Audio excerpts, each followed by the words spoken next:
Kutara chokwadi ndari wamazulu, you know, they had Scanner for about 2 or 3 years. Which Daniel Scanner, and our relationship was like public.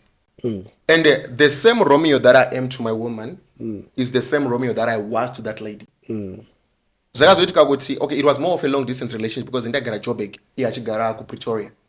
So the girl like had more space and more room to do whatever. And then when I fara booze zoktodaro, you understand what I'm saying? So there was a time where agazo vanenumb.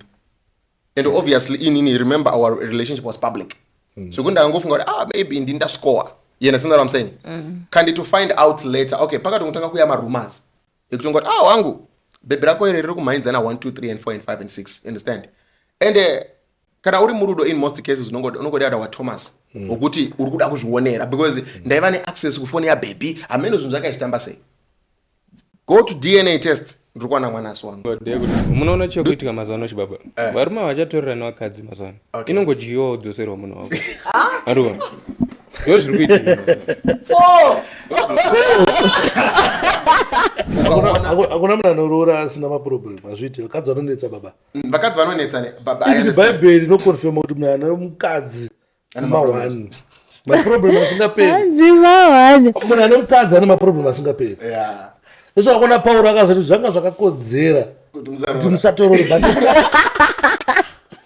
but nekuda anozoti chipa mberi anozoti asine kuda kwehavi yenyama dzedu tozorora kakuti kuitira nyama masingozaka vanofangwa kuziva chinhu one kuti murume is not a source of income. Thank you. Murume is not a source of income.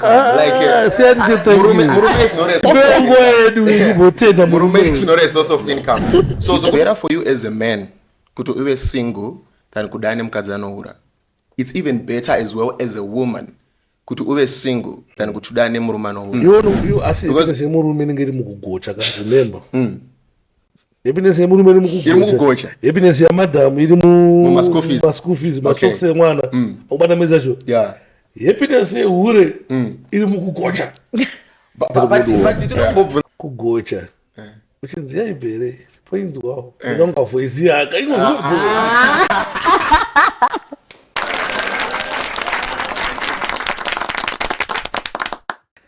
Right, wagwan people, wagwan everyone. My name is DJ Sparks. Tiripana papa uncensored podcast but no kurukura nyaya dzakasiyana siyana dzichitika. Muzora nhasi ndikufara because ndina makuru wani vanova vari kufollowiwa zvisingaiti wetodauta bana baridiwe vari kufollowiwa zvisingaiti nemvana kana pena azobatikana ke munhu anofanira kudzidza shona because shona chaiyo mvana iwe tichisambwa inoshata stereki uyezve mwana musikana ndonzi mubvana saka zvichadzizoshata I know kuti I didn't complain. I don't complain. Alright, mune Zimbabwe like always ndina co-host wangu Meek. Ndakangana kuti I'm the biggest podcaster in Zimbabwe.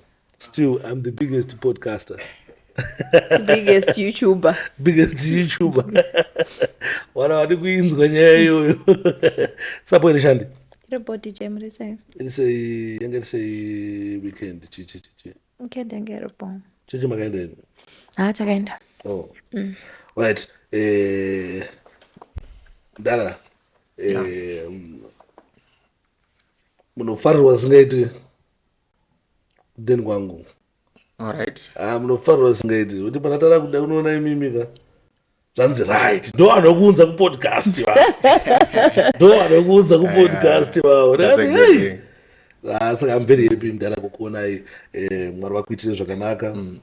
Mwari ngoramba achingokupa wisdom dzekushare nevanhu. I think dzikuvabatsira. Saka satapindedu mune zvakawanda zvatatitaura nezvazvo. Inini ndine imwe message yamunotaura ndisingawirirane nayo. Okay. Saka some of zvimwe zvinhu zvacho tisingawirirane. Yeah. Then mune zvakawanda zvamunowirirana na Okay. That's nice. Vari kufara. Yeah. Saka ndasati asipindedi munyaya. Maybe atikada kuziva ranonzi premium ndiani like real name makakurira kupi. Oh, okay. So premium zita rangu charononzi Maxwell Romeo Nyoni. Alright. Ndakurira kumasvingo kumucheke A. Tiswana wezhara. Tisu vacho. Yeah. Pana vamwe vanowedzera kupedzeswa Wezhira wezho. samune makore mangani? Ndine 29 years. 29 years. Yes, ndine 29 years. Tikakurira kumasvingo kundokuva tikakurira kwedu cheko. Saka information yese yamune muchitaura manga vatidzidza nguwai pa 29 years.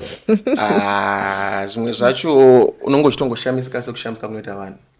Alright. Kuti ndakukaruka ndakutaura zvinhu zvakadai because like it's something that I never thought ukuthi maybe I would actually engage into. But pandakangotanga kuchitaura I just started to see engagement yavanhu. Okay, vanhu vakutorelata, vanhu vakutoblenda in, and I was like, okay, let me just like keep on being me. Because like kana ndichitotaura paya antomboverenga andone madocumentaries andidi. I'm just being myself. Alright. Satenda kure dokupa namba za chiumasa nadzo bana. Oh, okay.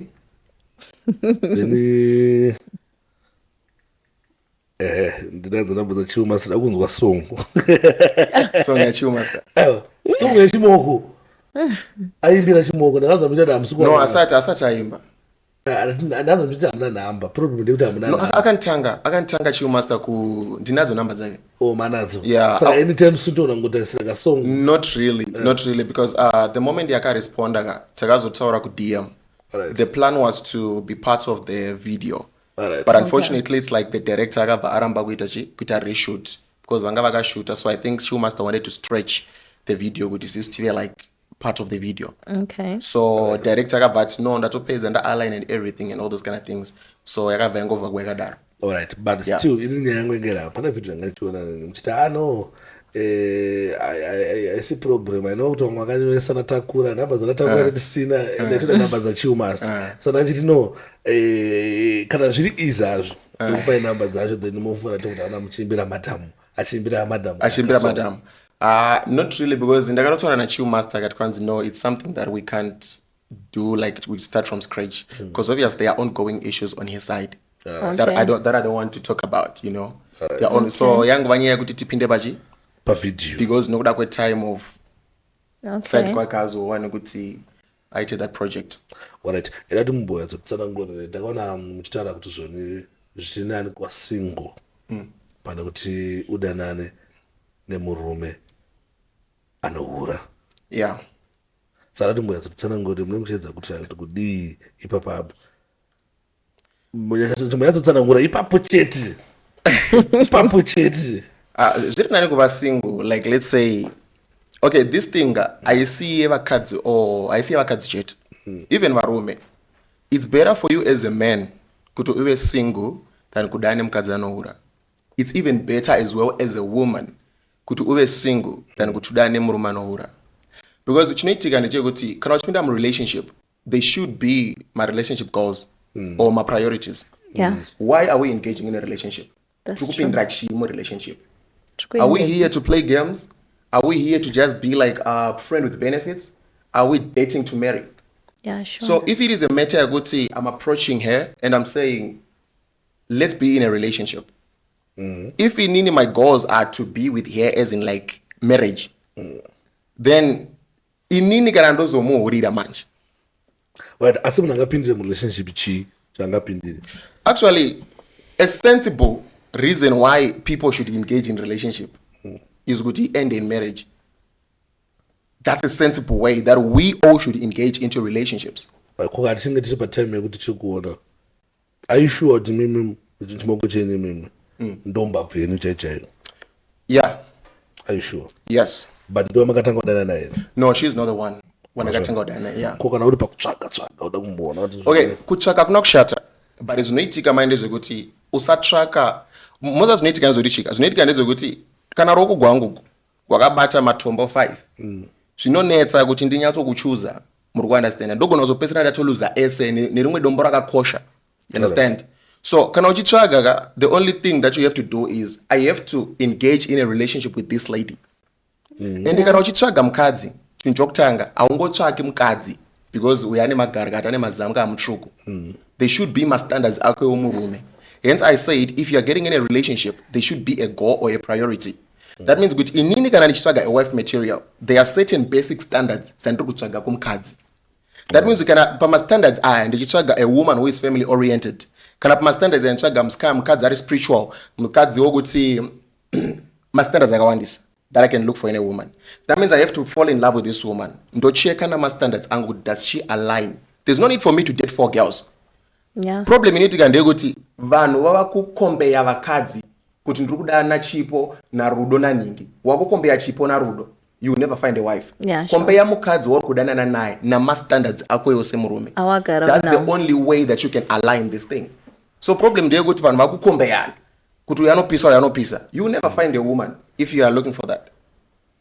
Okay. So you should have standards first. Even ama standards ako, any woman who is coming should be able to reflect or to align na ma standards ako semurume. From there you find a wife. All right. Kukana to ni wife.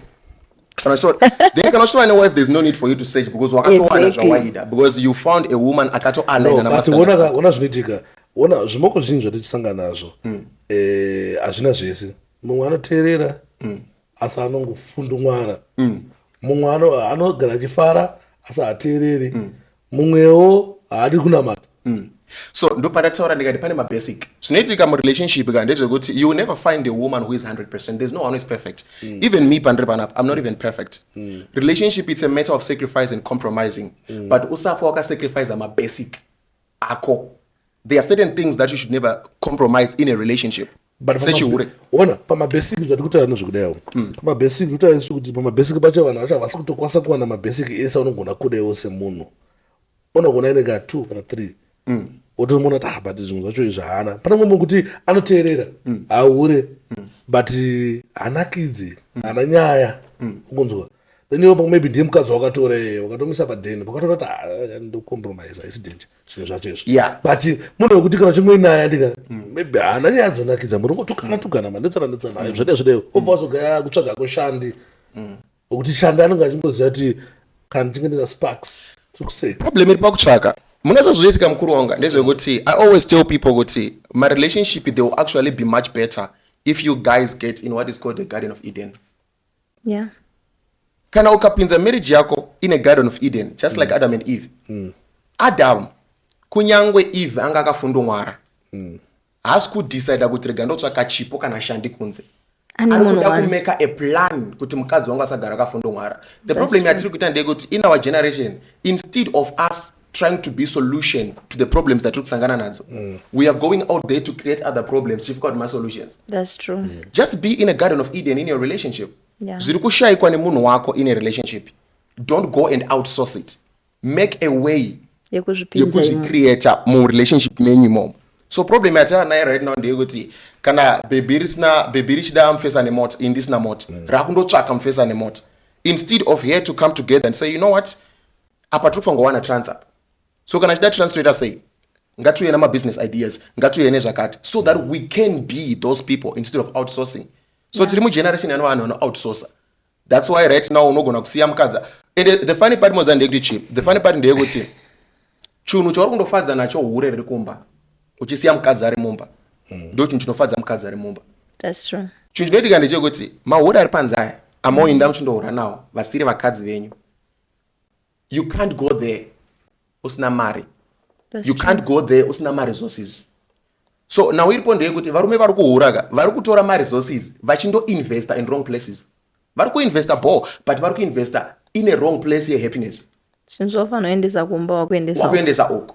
Ende ukatora bhebhi rako ukandogocha naro kana ukaringisa kushoya japress rikafara rikajamba. The same thing ndewakaita namadam.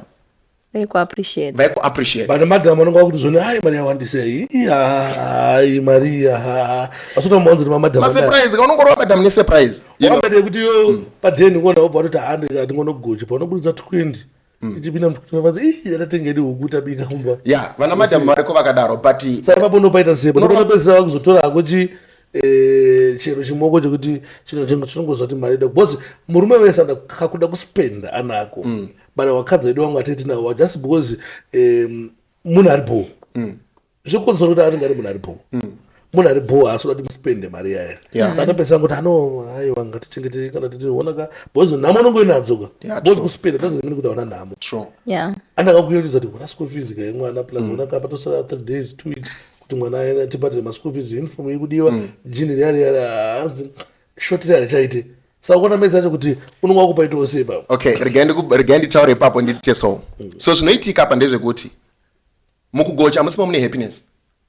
Yeah. Happiness there is makasiyana. The reason why, for example, ndakupa like in a setup ya mataura marriage. Tapa the first example yekugocha nekuendesa mukadzi out. Ndo zvinofarigwa namahure vakadzi vasiri mumba. Mukadzi ari mumba happiness yake iri mukuona mwana wake achienda kuchikoro. Mukadzi ari mumba happiness yake iri kuti atenga stand. So once you do those things, once you take mari uri kufanirwa kundogocha ukai-investa muhappiness yemukadzi wako, if happiness yemukadzi wako iri mukubhadhara mafees, then your wife will be happy. Unogona kutomutora kaenda naye kunogocha. She don't find happiness in that. So my happiness is in different places. Ona zvinochiitika pepe. Iwo asi happiness yemurume inenge iri mukugocha kana remember. Happiness yemurume iri mukugocha. Happiness yamadhamu iri school fees, masokisi emwana. Ubana meza zvo. Yeah. Happiness yehure iri mukugocha. But tinokumbobvunza kokana tigocha, is there a need yekuti titsvage mahure like nyama iyi ibvere pasina mahure? I need to understand because kana iwe happiness yako iri mukugocha hure rapinda papi because nyama inogona kungoibva pasina happiness yako iri pabright kana iri pabright hure rava rei. Can you explain? Okay, can you explain?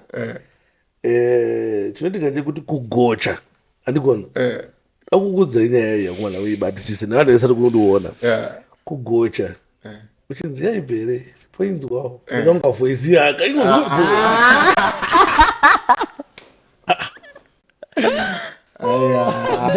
ndara kuona varumere kunyange todhomoka but zvechizoitika zvino toda kuya patv toya kana toti no satidaro zvimeke sense kuti kugocha nyama yenyama but ndara nozive kuti varume takati takuenda kumasvingo for example titega so varume general kuti boa panoti pangopinda kana ngachimoko kangorimo nyango pasina ari kukada but kangoripo kangotyora apa kachinzwe nyaya dzedu amdara general nakidza mdara ipapo ndiri kuunderstand but at the same time hence I'm saying kuti zvinhu zvamuri kutaura ndezvavakomana. Here we are talking from a perspective we are talking from a perspective of married men.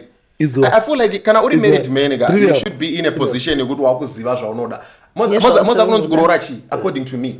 Chinonzi kuroora according to me ndechekuti ndaneta namastreets like I'm retiring from the streets. Ndotsaka kuchinzi vakuru vanoti kwanzi kana wauda kuroora tsvaka munapedza kutamba muri kuunderstand munapedza kutamba vari kuzama kutaura kuti zvese zvamuri kutaura zvoti tiri kuda road trip yekuenda kumasvingo toda chibhebhi wakazviita kudhara ende pasina chakunakidza pazvinhu izvozvo, which means dzidziso dzikufanira kutangira kudzoka pamarriage zvayakaita manje muzimbabwe ndekunzi ane makore mangani kuti 27 ngachiroro ukunzwa avambodi kuziva kuti iwe wakambonakirwa here waneta here nawo masitisi kati hauna yangonyaya kunzi akura uyu akura even pressure yekubva kadzi chacheyo angona ngasitambonakirwa ari musikana wekuti anonga achingoswera namama aenda kuchikoro udzoka chichatatika akangosvika imwe eji yaya saka haisi nyaya yekuti zvoni ndapo here masitisi maybe ndosaka problem iri kuwanika yanyaya yekuti zvoni ndakura here eti neekonomi yemuzimbabwe munomona kuti kusvika 30 usatonakirwa usinaombofara usina kana show ya japanese yakamboitanga unotanga saka manje ukoona chi uzobata mari wakura ndopangoma neproblem saka I think definition yamina yemarriage the definition iri kupindwa marriage nevanhu vazhinji yakatosiyana ukaona right ipapa I think atingatombowirirane but vanhu vanoda kugocha vanhu kana kuti savheri sikatanyaya dzekugocha kungonzi ndikuenda kana kuti kuchinhoyi ndara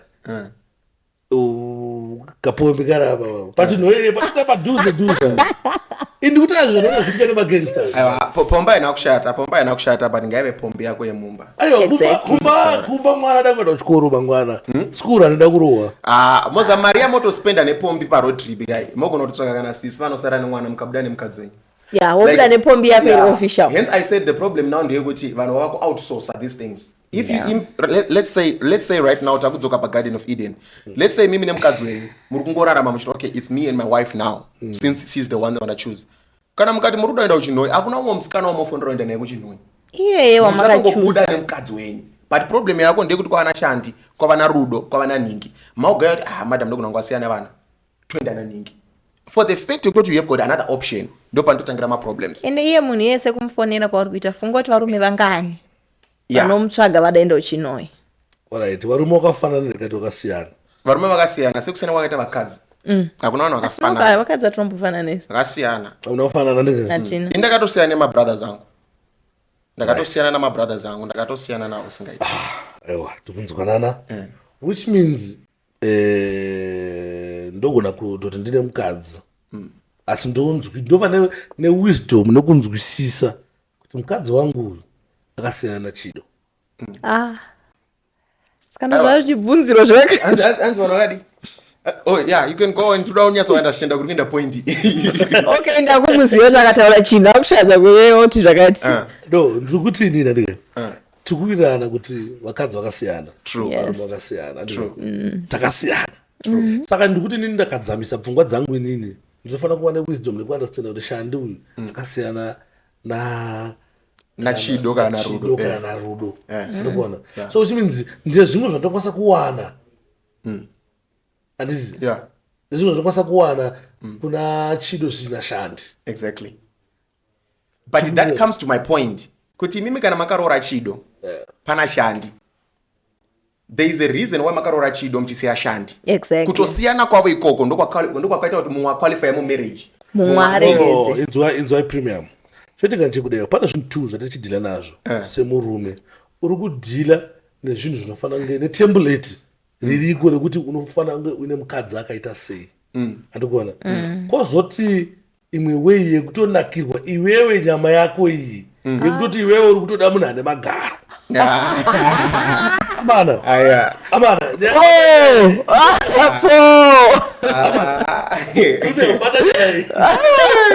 ini ndotoziyani kuti uyu musikana uyu handikwanisi kuenda naye padheni pangu ndonomusiya padheni ndopinda muhaso kanditangataseka ndomutora nokuti anodyiwa agare neni kudheni andikuona ndobva ndaona munhu nekuti padheni pangu wakamboona nemasituation ekuti wanondoshamisa kuti komfesi uyu nemukadzi wake uyu pakuda kubuda vakadzi cheche watakaisa kumba vakadzi cheche vari kumba vanozandoshamisa kuti kuvangakurora uyu nemangwarira akaita akazotora uyu sei why because chokwadi chaicho chaicho ndechekuti pane zvinhu zvatinotarisira kana pane zvinhu zvakagadziswa kana even zvakaitwa nemadzitateguru edu kuti mukadzi wekumba anofanira kunge akaita sei kwobva kwati nyama inoyi nezvandinoona nemaziso angu aiwa inini hangu ndinongwanange like it's not a reason it's an excuse because are you aware guys okay because in other words most of zvinoitika nzorichika vanhu vanofunga kuti mukadzi wekumba anofanira kushata anofanira kuva unattractive anofanira kunaka pacharacter no that's not true that's not true tora kapombia chinoizvaibudzo zvotika mabhebha akanaka mazhinji acho ese miti yemusango vari kwavanhu vakanaka vakarogwa vakawandisa usapeinte vanhu vese percentage hata sei percentage bo zvoitika nje kuti kana munhu akanaka andikuona ari exposed kuzvinhu zvakawanda nevanhu vakawanda true yeah ukuona zvavafana shanduyu kana akanaka andikuona kuti haana kuzonyatsonaka zvake no comment pane kana akanaka vachimuona patv andikuona vanoda kulinga naye vanenge vachiofa zvinhu zvakawanda sanopedzisira akuwanikwa ari panzvimbo dzakasiyana-siyana dzinomuitisa munhu ari bad dzekuti tega takamuona ari panzvimbo iyoyo toti we haaroreki kana zvaari kutaura izvi kana maitira ake aya haaroreki. I would love to believe mkuru wangu kuti kune vasikana vakanaka pombi mawife material. That's true. No, atirambe because even mangwana cho mawife material tinawo acho tesho takanaka ukubata messagecho but takuti pombi chaidzo ngatarise kuti pombi chaidzo ngatibope example kana dzima celeb andikuona ngatibude kana munyika munomu andikuona pazvinhu zvedu isu zvatotarisira kuti mukadzi anga kaita you find kuti auzviwane zvinhu izvozvo zviri pana Nicki Minaj auzviwane zviri pana Shenzi waiziya Shenzi anogona kuenda pastage akapfeka kapendi zvimwe zvinhu zvichioneka zvese hapana ndinga video ndaona Heir star zvekuti wegewo kuti uzoti ndakuchitora right ndiende naye padheni munhu akadaro anogara mawani akona kakanaka but achibhilivha matatu bhozi munhu akanaka kazhinji kacho anobhilivha muzowedzera kuzvinakisa futi stereo mabody modification anomungona akutanga kurwa matatu akutanga kuita zvimwe mhete dzakuswa pamwe pano pekuti kuti uzonenene munhu iye uchitiudza vanhu kuti munhu ari bhoo wega mwoyo wako unokurambira but tikutaura zvekuti iweweka nyama yako iri kuda iyeye unongonyatsoona kuti aisiniri kairi ndochachereri ndo andataura ndikati moza munyika muno munhu akawandisa inini I would still want to believe kuti munhu wandorooraka ndendiri attracted kucharacter yake kumind yake nekubody yake uri understand yeah that's what I want to believe in uri right varume vese ndozvavakaita ekuti anenge nekakuattractwa naye futi zvakatobhara hanzi but unozona pamwe pacho pononyatsoona kuti ona maybe tikutaura nyaya iyi kai something chiri spiritual isinganzwisisike but tutaura zvatosangana nazvo varume vachizoita. It's a matter of priorities, Maza. It's a matter of priorities. Kwabva kwati pane nyaya yakadaiwo kwokuti munhu ane mukadzi akanaka still anongoramba achingoda kuti ase kuura ndo zvanotaura kuti kusagutsikana. Chiura hachina uyu moza chiura hachina hakuna reason yekuura. Hakuna reason yekuura. Kana uchiura uri hure, it's simple. Kana uchiura uri hure, moza unogona kutodana nebhebhi riri kupisa muZimbabwe rekuti rodiwa nemunhu wese ungorichita ugomuchita problem haisi bhebhi ndiwe. Exactly. Yeah, kusagutsikana kwako. That's why I'm saying kuti zvese zvatiri kutaura zvokuti bhebhi rakadai body modification and everything hakuna a sensible reason yekuura. Yeah, sure. Kana inini ndakati I'm choosing this woman over vakadzi vese ndakasangana navo, it means that's the woman that I'm attracted to. That means I'm attracted to the way that she speak. Pahanovhura muromo wake that's the woman that I'm attracted to. That's true.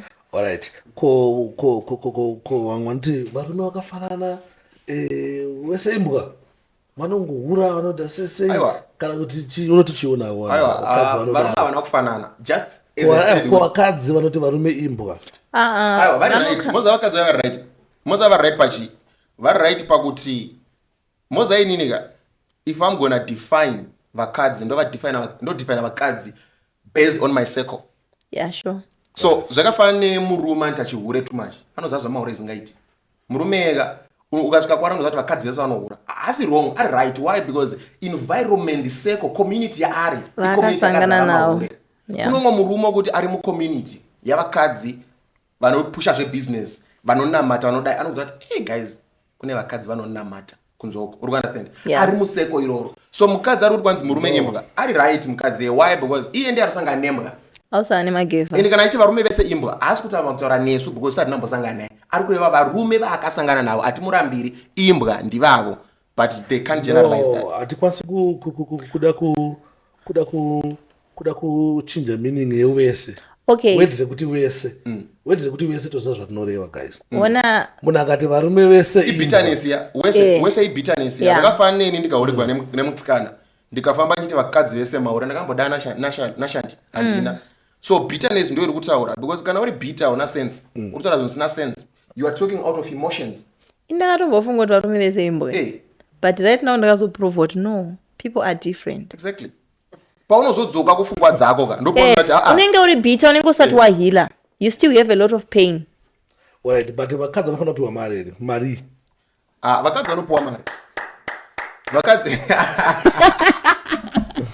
okay so it is subject irikari no subject rekuti varume vazhinji ka vanogara vakanditsoma so subject remafinances yaunoti mari ndeipiwo kuti yaunoti munhu apiwa mari bozi vanhu vakupiwa mari but vamwe vacho mari yavakuda ndoyakawandisa zvelevheri kuti anogona yanga achisadza $5 baba anogona but anenge apiwa $5 ndinganzi ndingasizvibvise nipa varume vanopa vanhu mari inangu panhau dzekupa mari ka varume vazhinji vakandimisquota muri kuunderstand because like most of the times kana ndichitaura kuTikTok it's just like a 5 seconds thing and then people misquote me. Ndosaka kuna DJ Sparkens ngogara yapa babapo takupa nguva kumbe yatsotsa kuti maichika na kuti vanofana kupiwa mari mukadzi anopiwa mari ndo chinhu chokutanga. Right, mari yei mukadzi anopiwa mari anopiwa mari yei. Okay, so mari inopiwa mukadzi ka haisi mari inofanirwa kuva nezita. You understand? Haisi mari inofanirwa kuva nezita. Mari inopiwa mukadzi haisi mari inofanirwa kuva nezita. Imari yokuti because tichida kudzana chokwadi ndakatarisa kamera yangu tichida kudzana chokwadi ndechekuti hakuna relationship inofunctiona fully or healthy in the absence of my finances. Todauzana chokwadi. Thank you. Ukaona relationship wapinda mu relationship uri mukomana asina kana plan nokuti mari ndo igadzira sei, even dora je. Relationship yako you will never be happy as a man. Because mari inotongounza ka happiness. Even David akabakanzi love is sweet, but when money enters love is sweeter. Ichocho ndo chokwadi chokuti nyango uri murume ari broke, you will never run away from that truth. Yeah. No, inzwa nyaya yakakurisa nyaya inokonofisa pakuti tikuti susu vanhu tikuwapa mari but mari dzavakuda anokunzwa munhu akuda kuti ndimurukise musoro ndimutengere hembe ndimuite sese zvisi zvawandisa ndimubhadharire rendi mwana wake akaita kunonzi kutana dzausingasvikiri. Exactly. Moza kunonzi kutana moza ininika. I'm a person who believes kuti akuna chinhu inonzi gold digger. Gold digger, I believe it's a term rakauya navarume vaida kusvikira vakadzi vavasinga afford. For instance, ndoda kupa example aningazivi kuti izita ndingataura. For instance, andifara kutaura mazita vanhu. But for instance, let me say just Tariro Gezi, right? Tariro Gezi uyauya ndonyatsokuona kuti Tariro anobayira mawig anosvika uku mainchi quality yakati. Ini ndo zvishingisa noenda kunopfimba Tariro Gezi. Ndonyatsokuona kuti life yaTariro ka munhu yakutoti maybe paanofamba nanga akatodira full tank, maybe mu Range Rover for instance. I don't know how life, but I'm just like giving an example. You know what I'm saying? Ini ndoita zvivindi zvokunopfimba Tariro. Tariro ondibvuma anditika. Zvinoitika ndezvekuti murume haufangi kuapproacha mukadzi wokuti uri kuda kundo degrade level raari. Enda kuno approach mukadzi ona kuti I can better this woman's life in a certain way, not only financially, even panyaya dzama-ideas. Ndimondi define no true love. Chini true love. True love is defined. True love haina one definition. Yenu mimi amunonzwise muti inonzi true love chi. Okay, ndinoda kutaura kuti true love haina one definition. True love zvinoita kana ndibaika three ma definition. Okay, so true love inosiyana vanhu. Muri understand? Imimi semi DJ Sparks. Mogona kuti maybe ndokuda baby roya richindi wainira, you know, richindi tsvairira, richindi bikira, richindi wachira. Mukawana mukadzi anonamata, mukadzi anoda zvemhuri, mukawana mukadzi kwamuri haisi true love, mukadzi uyu akatonaka but haasi kuda zvamoda. So that means kuti true love it's when you find munhu anoaligna namastandards akuti ndambotaura zviya. Inini right now, if I'm gonna say kuti okay, I need a family woman, mukadzi kuti ari family oriented, I need a woman who is spiritual, I need a woman who has a business mind. Ndikasangana nemukadzi asina these standards, that will never be my true love. So ndosaka ndati true love haina one definition. True love inodefinwa in particular differently. So imimi bebera moto mazara naro kuno mwa murume right now wokuti he doesn't mind to get a woman anoya achigara pamba achingomutsvairira achimbikira achita zvese zvavanoita, but kuno mwa murume anoti andindi kubasa ndisiya mukadzi ari mumba, mukadzi anoshanda. Pana situation yekuti waona munhu andika watomuda kutofila kumuda chego mafindi fuwa atokwira uchindovakirwa nemunhu bisati masati mambotarisa kuti mambangosangana pano pekuti ndimunomu hapana kuziva kuti munhu kwayo kana kuti ane mota here ana mota here anoenda kubasa here haendi kubasa here. Hapana situation yekuti munoona kufilana zvekungotarisana motozoita no uyu ndomuda uyu uyu andimuda uyu potowane that love hakuna ichi chakadaro. Tozoona hedu kuti nditariro Gezi wigi yake ikai zvinoitika ka. So asikambobvunza mudhara mbunzo yacho yabva yawandisa. Ndasanda pedza nyaya Tariro Gezi. Ndasanda pedza nyaya ndichiti inini hakuna chinhu chinonzi gold digger. Gold digger ndiwe wasvika, let's say, I hope Tariro is not gonna have a problem with this because I'm using it in a positive way anyways. So let's say Tariro anodya lunch $50. In her life iye ndo yanodya. You understand what I'm saying? And then achidya lunch $50 iwe wodanana naye, iwe uri kudya lunch $1. Tariro akauya kwauri akati baby ndokumbirawo mali yekuenda kulunch, iwe ukati mari yakati $50. To you that's a lot of money, but to her it's nothing.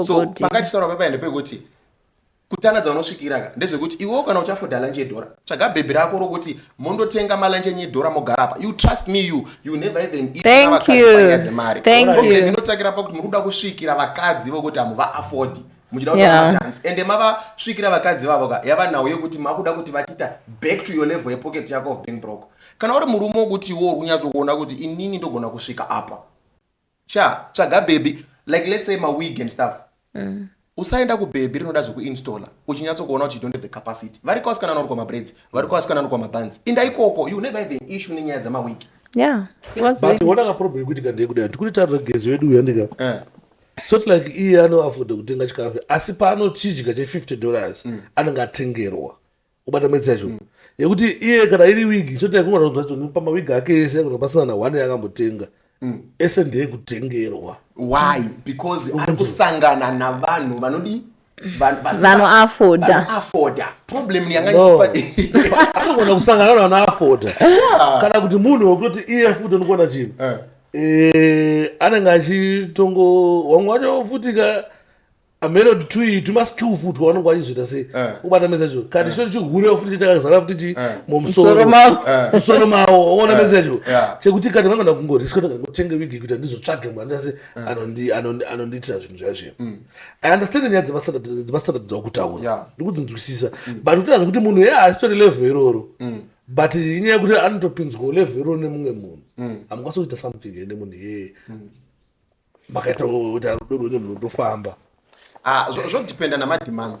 zvodependa namademands inini all I'm saying ndezvekuti kana usingadi kuva neproblem panyaya dzamafinances navakadzi tsvaga mukadzi anoaligna nepocket yako because guys tingatora tikati hey love is not about money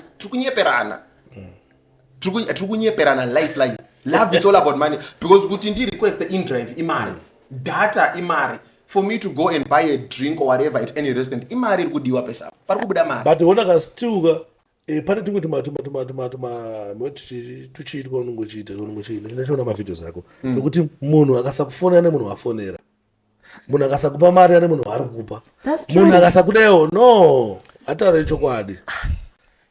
nechokwadi papa ina ndikuitana nape papa ndogona ngenini ndisingafone andika nditori busy but asi ndimini ndine munhu andikufonera but iwanotadza kucreata time for munhu wako here Sparks ndogona kutadza kucreata time nefomu unongo singatomudi exactly moza pakapa point yone papi mkuru wangu pakapa point yone pakuti inini right now I still believe kuti hakuna murume asingazivi kuda mukadzi hakuna nyange ukaita urere murume sei hakuna murume asingazivi kuti mukadzi anofanirwa kudiwa sei sure and hakuna murume wokuti kana akanyatsokupinda murudo chaiko anotonyatsokuziva kuti munhu wangu unofanirwa kumufonera makusei ndichimucheka like there's not even a time yokuti unofonera munhu wako ina think atogoni kudanana ndambudziko rangu iwe rudo hautori ugone so sit down atindega kandina magangsters ako iwe wene magangsters ako amugone zverudo siyanei nazvo ina think mundaramo ndakaita semafanira kuda musikana wani waibozvo ndimotogona zvekufuma musa vanhu handingazozvigoni manje ndikaita mabhetuka zvozondiremera moza inini nhasi unoika ndikatenga kuchita mbebe wangu anondiona before atombobata musikana wangu wanenge ndichichita naye why because the first thing is ndakumupa undivided attention sure because chinoitika ndechekuti pane moyo womurume ndo pakazara makozi ndo pakazara mari yake ipapo ine zvatakuna mndaraka zvamukutotaura I think nevamwe magangsters angu hatitogoni kudanana I think ndo pana neproblem haisombori panyaya yekuti zvozviite zvinhu izvi hatitogoni kudanana I think mndaraka mafanira tanga kudzidzisa vanhu kudanana kwacho kuti kuita semina yekude kudzidzisa varume kuda vakadzi bhozi ini handikwanisa kuti ndamuka ndine stress cha kuno kuzimbabwe maybe South Africa uko life yenyu inenge iri bo kuno kuzimbabwe baba kuno kuini ndatanga kufunga funga kuti ndoita sei kuti nhasi toisa sei mari muhomwe andokunzwa saka ndichibata foni yangu inini ndikuona indauta zvatokutira makuseni ndichibata foni yangu inini kunanga kuyoutube ndo first move rangu ndoona kuti nezero maviews anga anisei ibatika mari kandakaita here alright ndoenda kufacebook ndoona kuti maposta angu zvinangaita zvatikuona pese mabasa ndambofunga kuti chimoko kana kuti mukadzi chicha ndambofunga zvekudanana pfungwa dzangu dzekudanana sadzatombouya maningi but inini hangu I'm sure I understand him kuti inawo kuti vanhu akatosiyana sure but and even my definition of success akatosiyana understand unowana maybe DJ Sparks definition of success yekuti maybe vanoda kuupgrade from mota yanayo maybe to G63 then he is successful or maybe vanoda kukudza podcast yavo to be you understand and then there are some of the people who are family oriented like me. Inini my definition of success iri rooted in family. Ndikati mukadzi wangu ndikaita vana vangu and I raise my kids well and I'm living a decent life with my wife whether tiri kurana business. Kubuda out kwandoda inini ndi my family vacations with my family, you understand? My family vacations, me and my woman tichinda Cape Town maybe nemwana wedu one. That's my dream. Ukaona ndikasvika level iroro ndawa successful and nazvakawanda zvandoda beyond that. I just want kuti ndizive kuti I'm raising my kids well, I'm a present father, I'm a good husband. That's me. That's my vision. That's my definition of success. So my definition is like akatosiyana. Akatosiyana. Makaipa chibaba. Ini definition yako yochireni hunde yangu. Family first. Wabada. Asa panozongoda ukaure wani. Unoza zvinoitika kinga. Mati panozongoda ukaure wani. Unoza zvinoitika nezvo. Again bogu there's something king. Unoza zvinoitika nezvo ndishika. Chikudzokera pana uyari taura ma priorities. Let's say panozongoda ukaure. Moza zvinoitika kinga. It's not like ininiga nyama inenge isingatodi. Choda kudzana chokwadi. Ndotowa murume pane pamwe pouti panotodarika mumwe munhu kutoti unoona kuti ibhiza iri. Muri ku understand? And nyama you get tempted. Everyone gets even Jesu akatotemptiwa. Everyone gets tempted. But manje yava nyaya yekuti what are your priorities? Because andingamboriskiri garoro rari kapa ne family yangu yandinayo. So if my family is my biggest priority, nichinyazo kuti mukadzi wangu nevana, that's my biggest priority. I'm not going to do anything that's going to break that. I think atisikunzwanana. Unogona kuti unoenda kugaro, andikuona. Wononakirwa, family chinakirwa futi kumba. Aiwa. But mukadzi wangu paanozvibata asingazombomunakira. Ona wangu, unozvanichinja ndakaona wangu. Murume chaichai unofanirwa kuti vekunze ndevekunze vambofaya mumba. Uibata. Inini baba nditori newife yangu. Ndaitozva chero ndikariona ripi chero kandinakidza sei. I'll go back home. Bari kunze kune magangsters akaita ndezvitozva kuti susu nyangu ndakasangana nemunhu akanaka kunge denga. Uri kunzwa? Ndakatoroora. And I believe kuti varume vanohura they are not afraid of losing what they have. Exactly. Murume wese anohura is not afraid of losing what they have. Why am I saying so? Because chinoitika kamukuru wangu ndechekuti nhasi unomukabata goridhe mimi. Amungambofambi naro to every trader wamusingaziva ri doji muchida kuzama it's something that you take your time kuda kutsvaga kuti okay chinhu ichi ndochiplace panzvimbo ipi iri safe and secure. Ukaona uri murume anohura mukadzi, trust me you mukadzi you are not afraid of losing because when a man is in love that's the moment that he is afraid of losing a woman. Well, inambobvunza ndere makatarisa vakadzi mune muchinatsoona chii maybe I think ipapo ndobati definition yako yevakadzi. Makatarisa mukadzi mune muchinatsoona chii because isi tozvati vakadzi vakakosha ndinofanira kunge ndine family vana vangu vakakosha akaita sei but inini hangu inini personally ndinomeka sure kuti pateni ball nyaya dzekuti kuri kudyiwa zvese ball ndongomeka sure kuti marosa ababato mazita kamaudzwa. But are you a present father futi? No, wana zvoitika chini sekungotiwo inini ndine zvimwe zvandakawanawo pamunhu ndakashaya zvimwe ndakacompromise kuti it's okay hamuna 100% perfect iyewo anofanira kunzwisisa kuti ano chibaba ichi kaichi chinondida chinoita sei chine pamwewo pachinombobhaizawo varume vane madouble standards. Sure. Ndoda kumbodzoka kuna DJ Sparks ndoti DJ imimi zvamuri kutaura kuti muri kuda kundo outsource zvisina mukadzi wenyu mumba. You said no one is perfect. Imimi that means you are not perfect.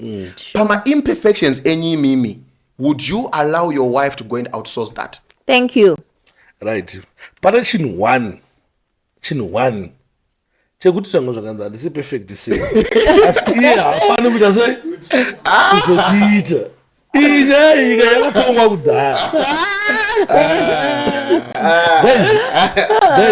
Guys, inyaya yakatongwa kudhara. Unodzvanyirira. No, handisi kudzvanyirira.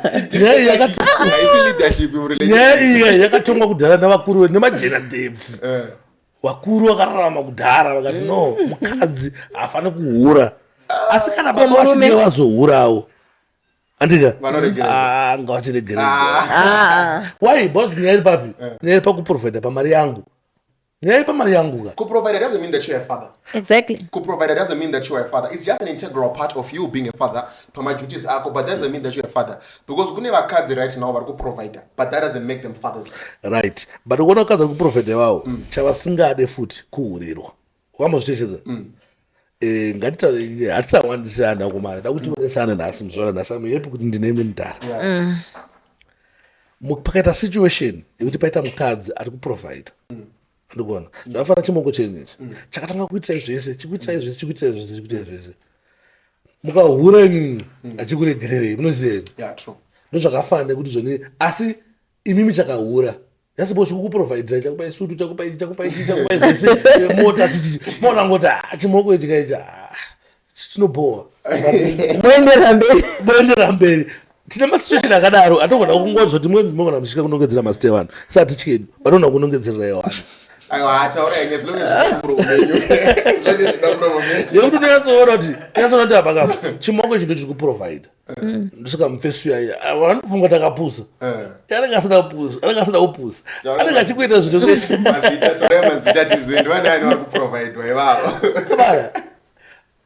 ndo zvakangofanira kuti inini ndakarora shando ndichimitira zvese hafane kuhura kani No, kuhura have got mozaka vanhu misunderstand this thing. Kuhura have got nothing to do with finances. It have got a lot to do with character. No. It have got ndokumbura kuti mumbondudza scandal ya ngatisataura mbinga idzidzi. Ngataure vanhu vari mu Forbes muno muZimbabwe that we know. Mundudze scandal yake wanya akaita kunza akahurira mukadzi wake. Tutaura varume vane mari, mabillionaires. You know, ngatimbotaurawo kuti makambonzwa ere mascandal. Kezi ukaita murume ane mari ka it's not a passport for you kuti urire mukadzi wako. It's not a passport. Kuhura it's a character. No.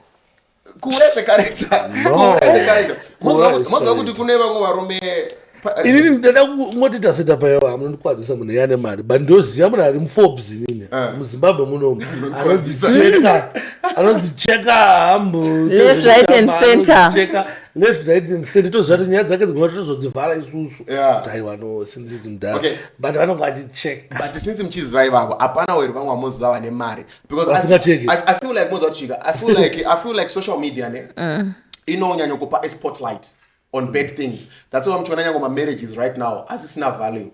It's not like there are some of the people that say happy more marriages or not peace. Very common agadaro. We go to my marriage everything is okay. It's go flow. I'm peace and happiness. But social media yaka uya ndova yapa spotlight. Pama ure. You understand? So pama ure. So zvakuitika kunzi nyango zvikanzi ninga ura murume wake.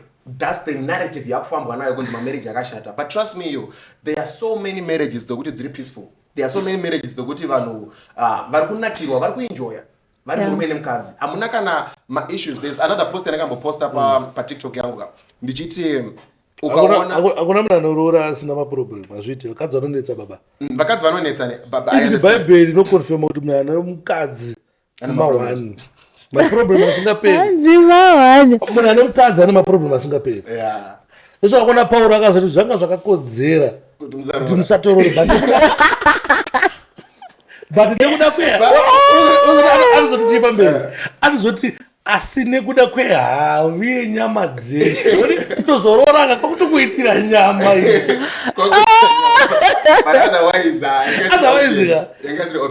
kutongorora iproblem anokuona ndo bhaibheri sometimes zoti aona mukadzi ana chinhu chakanaka but vakadzi but problem ndofunga ndopanyatsorewa kunzi munhu akazvarwa nemukadzi ane mazuva mashoma zai nekutambudzika pamba pakotaurwa vanhu vanenge varoora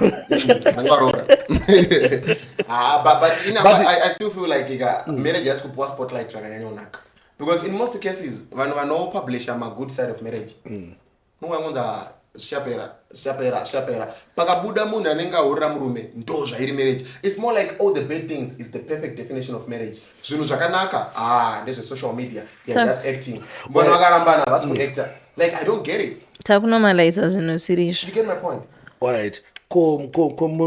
Munoona sei zvinhu zvinoitwa nevakadzi ndara ino kuti munofarira vakadzi hanzi munofarira vakadzi ndokudai mose no mapremium chimudara chinofarira vakadzi ende choti vakadzi andorespecta vakadzi zvokudaro ko muti kudii munomboona nemaprograms atinashe mugabe muchionatso muti kudii nemunhu wekuti anokuchengetesa mwana asiri wako mauraya ndozvandotaura ndichiti hure whether uri hure rechirume kana rechikadzi like guys inini handimiriri vakadzi mune zvakaipa zvavanoita ndogona kuti mukadzi uri anorambwa. It's even, let's say, to people vanofollowa anonzi machi malife angu. It's just that like most of the people pavanotaura message yangu inini, they speak my message out of context. So ukataura message yangu out of context unonditora wrong, but in reality mukadzi anohura anorambwa, because it will end in my issues okuti wakuchengeteswa mwana asiri wako, and it's not a good thing. Muri understand? So tinashe mugaba vari kuita zvakanaka, vari kuexpose mahure zvinhu zvakanaka. But inini hangu personally like panyaya dzevana stuff, I think tofanira kunormalize kuti mwana achipiwa birth card something chanopiwa before birth certificate, because birth certificate chikwanisa kuzitora after ropa ngaritorwe mwana achipiwa birth record. DNA. I think zvinhu zvacho zvechekuitawo nekuzonenyaya dzemari inodhura wati ko mudhara vakadzi zvakawanda zvari kuti vakadzi vakawanda vakuti kachidza zvakawanda zvakuti kachidza vamwe kunotidyisa yakayo kunonzi munhu apiwa muswere nemashungurudza mukadzi wopedzisira kuti arega ndikuisire matraditional spice. Matraditional spice aya haisi raja ndeyekuindia, muswedzi yaziya ndedzemuzimbabwe. Matraditional spice but it's a bad thing guys, musaisira varume muswe, musaisira varume muswe, shandisai raja. inenjuna mavhidios awo unobvira adressa nyaya idzo dzedzi no addressa, but nyaya dzekuti tikudyiswa inozotoona kudyiswa zvinhu zvisingatomboshandi mudhara, but kungonzwa zozvidyawo but uri kudyisirwe ngatimbodzokera to the root. wangori munhu ari right papa nenid here zvakawanda. vamwe vanotodzidziswa kunzi murume zvaanoitwa atonzi handiti makuru hwasikana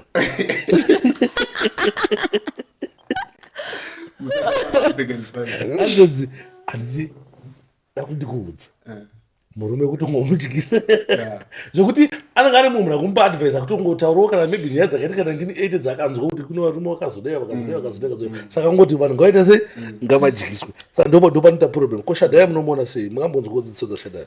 Shadaya I know most of the people, they might contradict with me on what I'm about to say. Shadaya is right. But let me explain. No, musati explain. Yeah. Shadaya anoti vanhu ngavachekwe, varume ngavacheke vanhu vanoda. Ndakachida kuti Shadaya are right to a certain extent. And the Shadaya are right based on context. Again, by example. Shadaya zvaanoita ndezvekuti anondotora relationship ya Rihanna neuya wanoda naye, ana mina danzani uya mceleb uya. For instance, let's say Rihanna nemceleb uya varambana. And varambana ninayo kuti maybe Rihanna akachekwa. Shadaya anondotora that context ouya oyisa pa public. Yeah. Judgment ya anopa after that iri right based on the context. Yaning apa yoyo. Shadaya are wrong when he start to generalize vakadzi based on one context. Do you get my point? Yeah. Iye Shadaya, let's say panao ya, I don't want to talk names. Let's say panao ndakachekerwa baby rake mbinga. Let's say ndo vapuwa mari. Right? Iye mkomando vapuwa mari. Shadaya ozviziva. Shadaya anondotora that context. Oti mabebe akanaka, bebe rako rakanaka rikachekwa nembinga iwe unopuwa mari.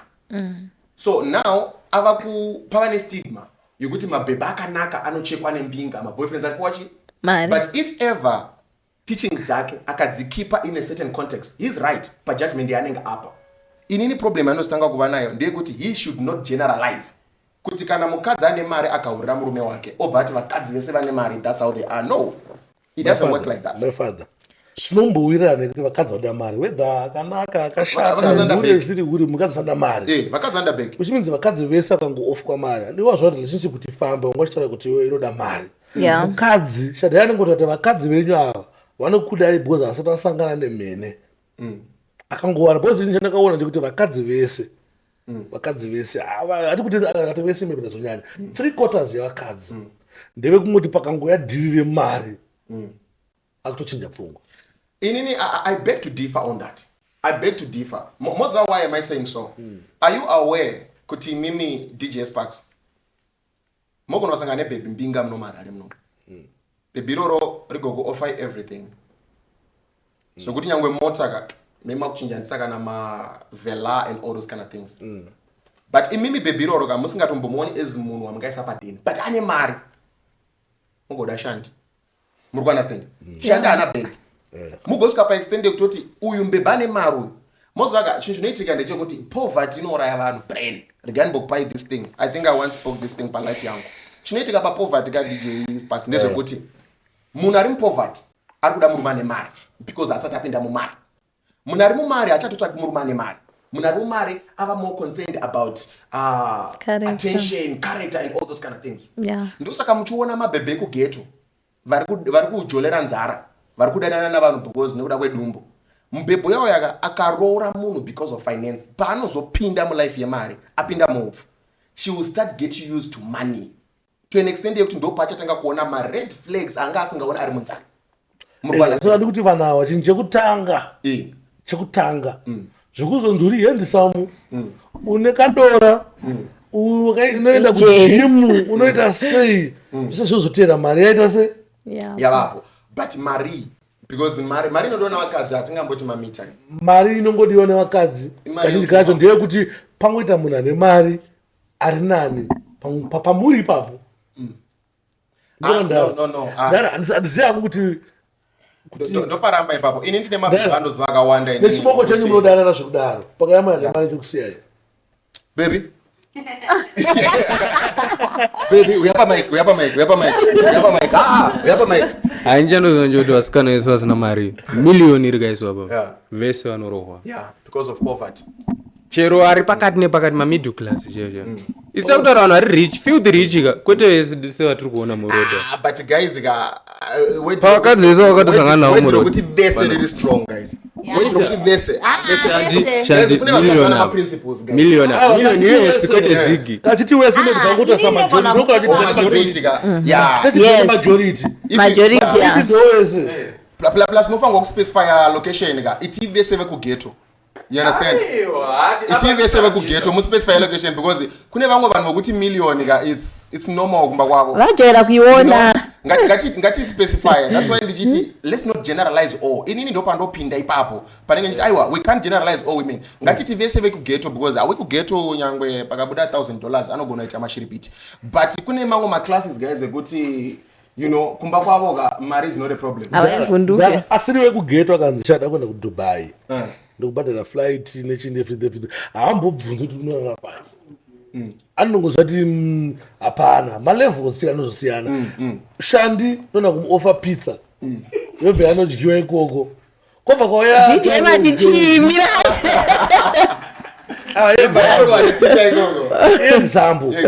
example kuti malevels chete level haiseira nyanya no wati ngandibvise pizza shandi nona kumutengera order fit zvananiwo abva anodyiwa ndika ndobva ndati munhu wanga muchibiga ndiani zve munhu wanga nchibiga nditarogezi ndamutengera tarogezi is like a sister to me ndikati azongopinda paexample because pakonva tarogezi tondamutengera mawivi yobva anodyiwa ikoko saka malevels mumwe anogwa musoro we$20 obva adyiwa mumwe anogwa musoro we$200 obva adyiwa mumwe anotengera wivi $400 obva adyiwa malevels so hazvina zvekuti saka papandiite vasikana vese tikutara vese I think this one nofanga kupindurwa nemukadzi imuri kuti how true is this how true is this iri kutaura DJ makangoziva kuti musikana wese muinbox make ane mbinga dzichitogogodza inbox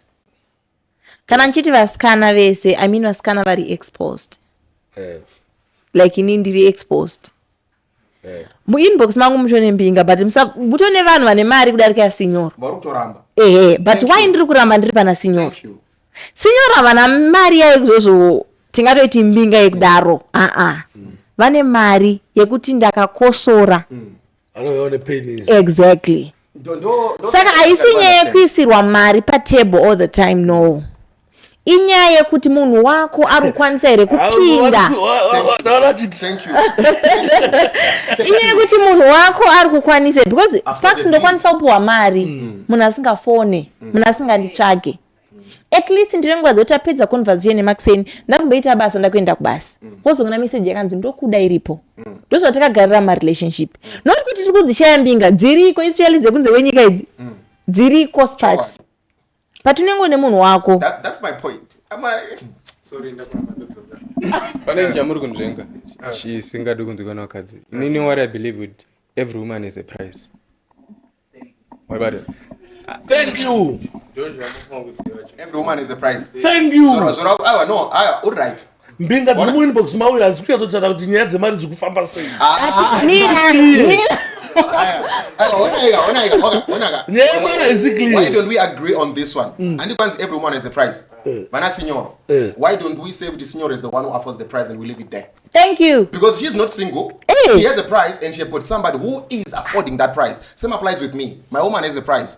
And then I'm there. Why can't we put it like that? Why can't we put it like that? Price yangu kuda muri funga kuti munoona chekuitika mazano chibaba. Varume vachatorera nevakadzi mazano. Inongojiwa dzoserwa munhu wako. Arikuona. Ndizvo zviri kuitika.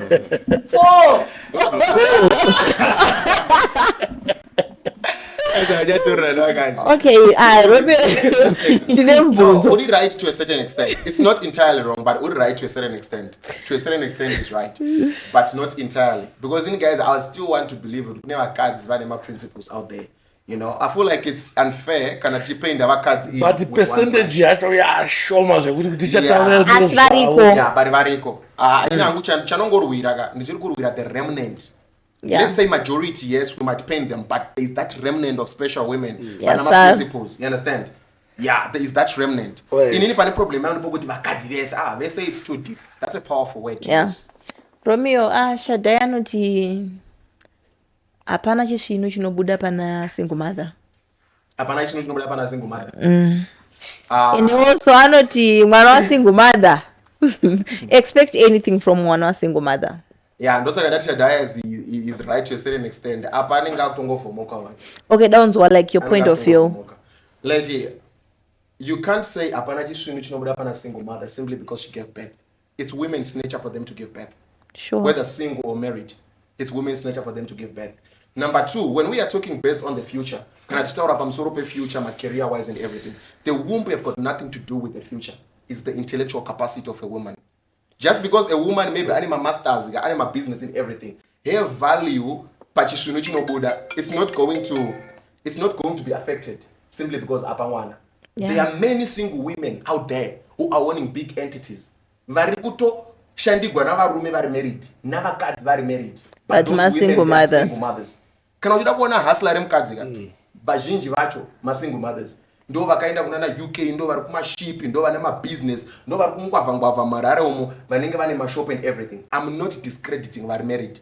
But at the same time, if you want to see the most hardworking group of women, I think point ningeita na Shadaya nana kirona yangu tukwaza ngachitara, but I think point yaitaura hapana, but point yaitaura ndekudayo. Ukona munhu kana chingamboenda through that process yekuti arwane heartbreak, I cross ama targets achienda kwa murewa, ubazongonosiwa uita sese.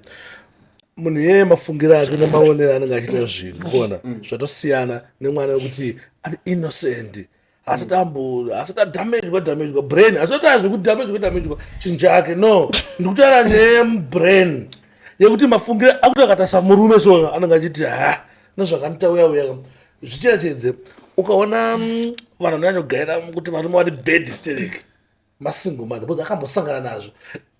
Ukaona munhu anenge achitana nechimoko chaizvo atombozvitaya chinhu izvo. Hey, problem ane Shadaya one. Problem ane Shadaya one. I wish maybe one day, one of the good days, not now, maybe we might have like a conversation, not a debate. I don't love to call them debates. I love to call them conversations because they chione sana. Ini anga chindidzi singazivi ini ndichimudza all my point of views angu. So I love to make it like more of a conversation. The problem that I'm having with Shadaya is vari kutsikirira vakadzi.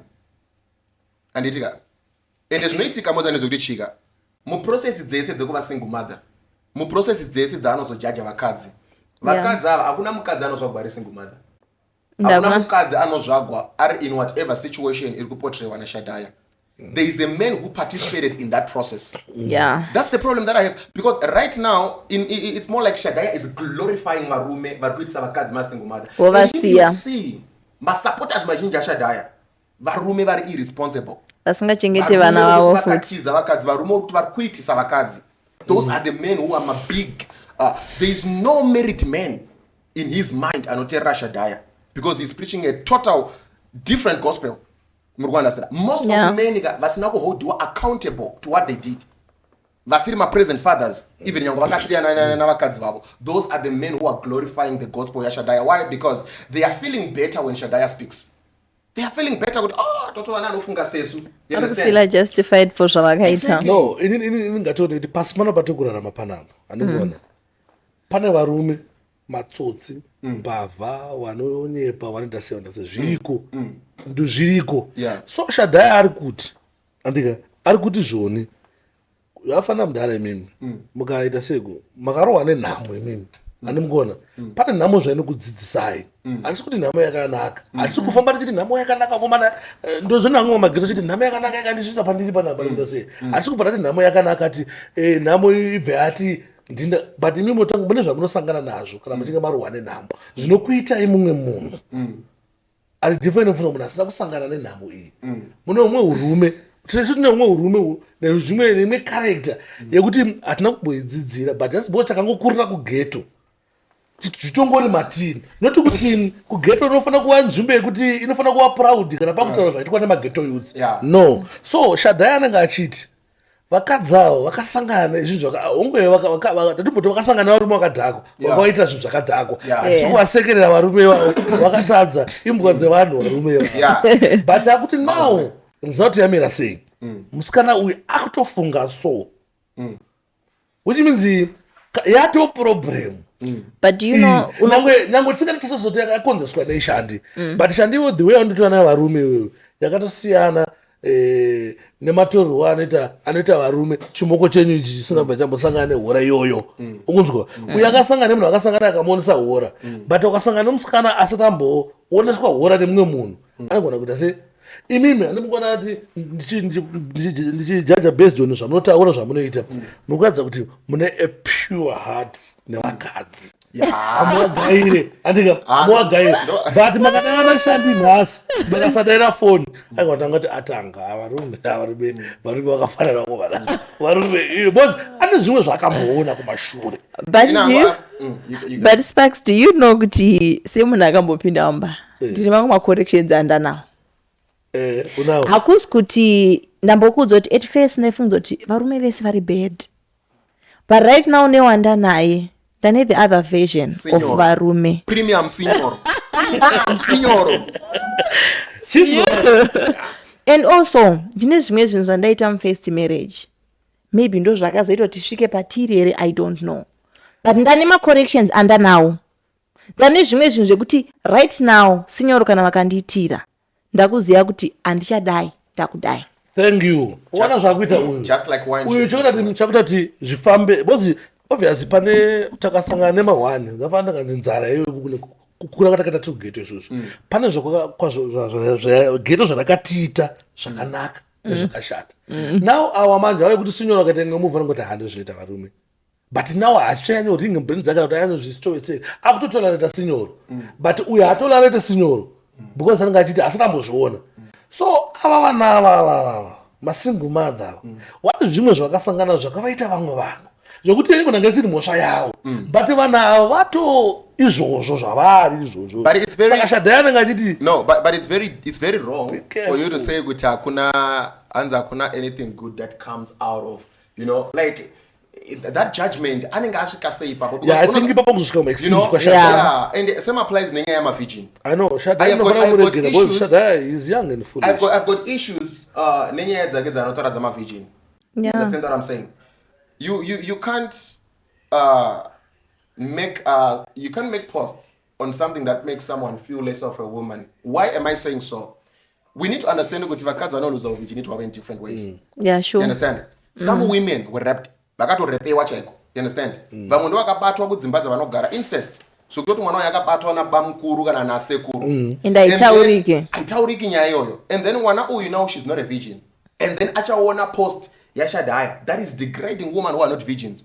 Kuti akana still virgin. Now this woman akaita zvekubvutigwa muvirginity. You get my point? So what are we gonna say about those women? Yes, I understand ukuthi pane vamwe vakadzi who are reckless. Hence I'm saying with the problem yandinayo, we should not generalize these things. They may see the power that social media have. There are some of the people vakazvisungirira simply because of social media. Isusu patachinzi marombe takabroka, no one cares kuti ndakamboinvesta mari yangu ikabunyura. Techingonzi maromba aya imboko tichaya zvimoko zvatinchida tichituka tichita sewanziya. No one cares. Ndo zvakaita chi world, ndo zvakaita pasi pana. Ndikuona. So vai vakadzi sometimes ndika and the king vai vakadzi vaida kuti susuka pamupato tizofunga kuti maybe akarepwa kana kuti maybe ari situation yakadaiwo atakumufilisa zvimwe zvisike, but isusu tinongo I feel like irombe. Let's not shame people on certain things which they don't have control over. Sure. Things they can change. Yeah, you understand? Those kuitwa isusu. You but you can change it. Do something about it. Like right now we are on a podcast. You Yeah. understand what I'm saying? Yeah, it's something that you are doing about it, you know. But in Ruchara patonza akasviba. yeah. Dzasviba kari chipfupi. Dauta zvandosangana zvozva chipfupi. Anashanda warona kuti pana paita kuti haina ndini mafesi mapfupi mapfupi.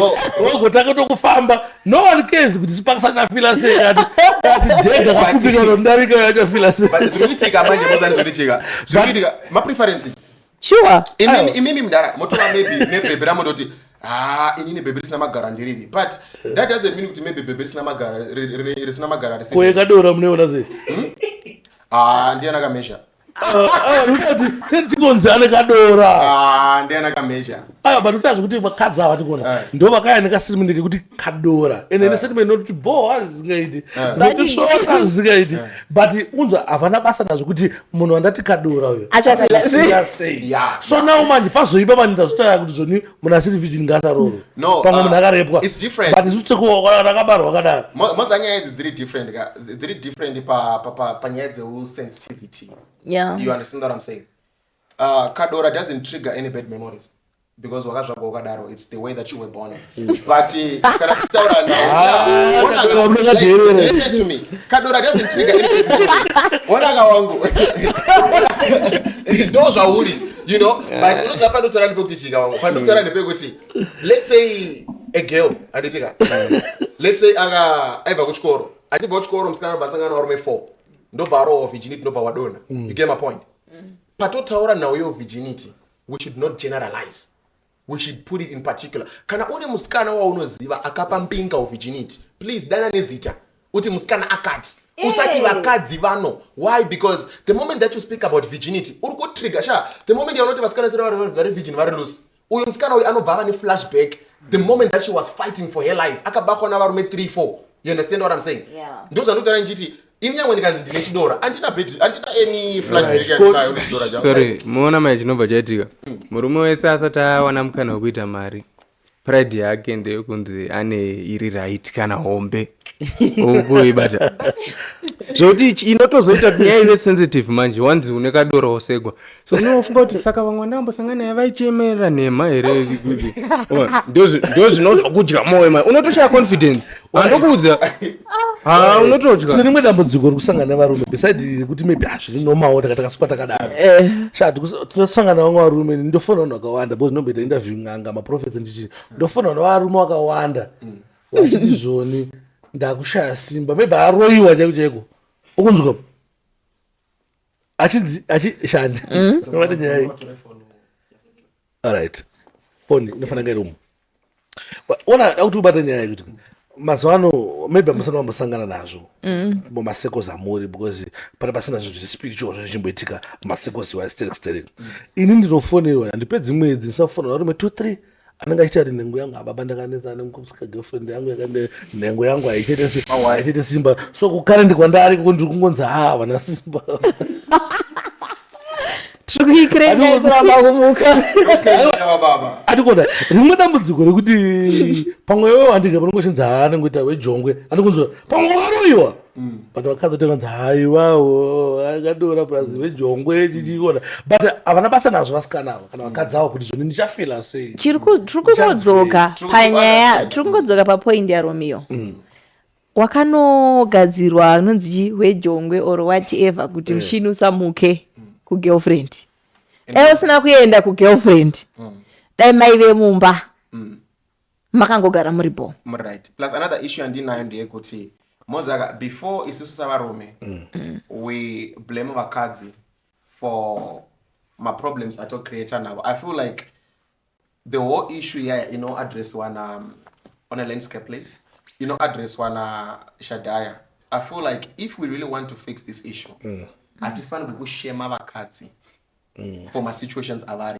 Because my situations are never cards contribute navarume. There is a man contribute in that process. Yeah. So we need to teach the boy child. Kuti iwe wangu iwe ukabvisa uvigin wemukadzi tora mukadzi yava mukadzi wako. Tora ugare naye. The number of women vari kushemewa right now simply because that's my virgin.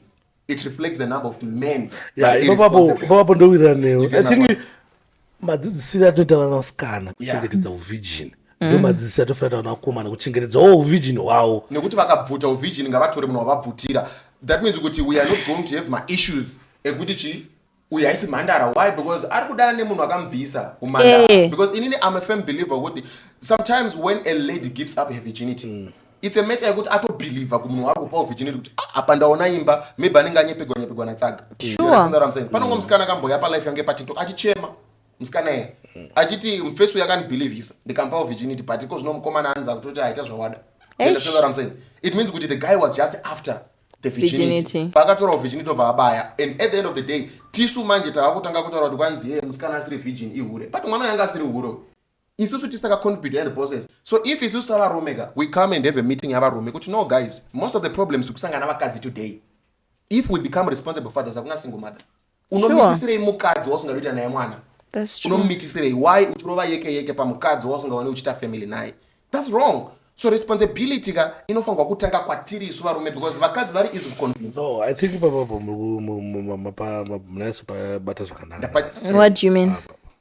Pakuti bosi tikati kana muchita zvekunakirana ndikuona zvasiyana nezvino zvino tigarisana tese zvintu zvakasiyana ndambokudza ipapo kuti zvofamba ka2 pane mambo kuti tiri kuita zvekuti tinakirana ndikam zvatosiyana kuti takuzogara kugara tese mbatine template yatakapiwa kuti mukadzi anofanira achikuteerera mukadzi anofanira achidewa ngachidewa saka kana asingadi kuzosangana nesingle mother pamwe pacho ndakuroora because asese kuti vanhu vangomiri tikosiya pamwe pacho tikutombogara navo.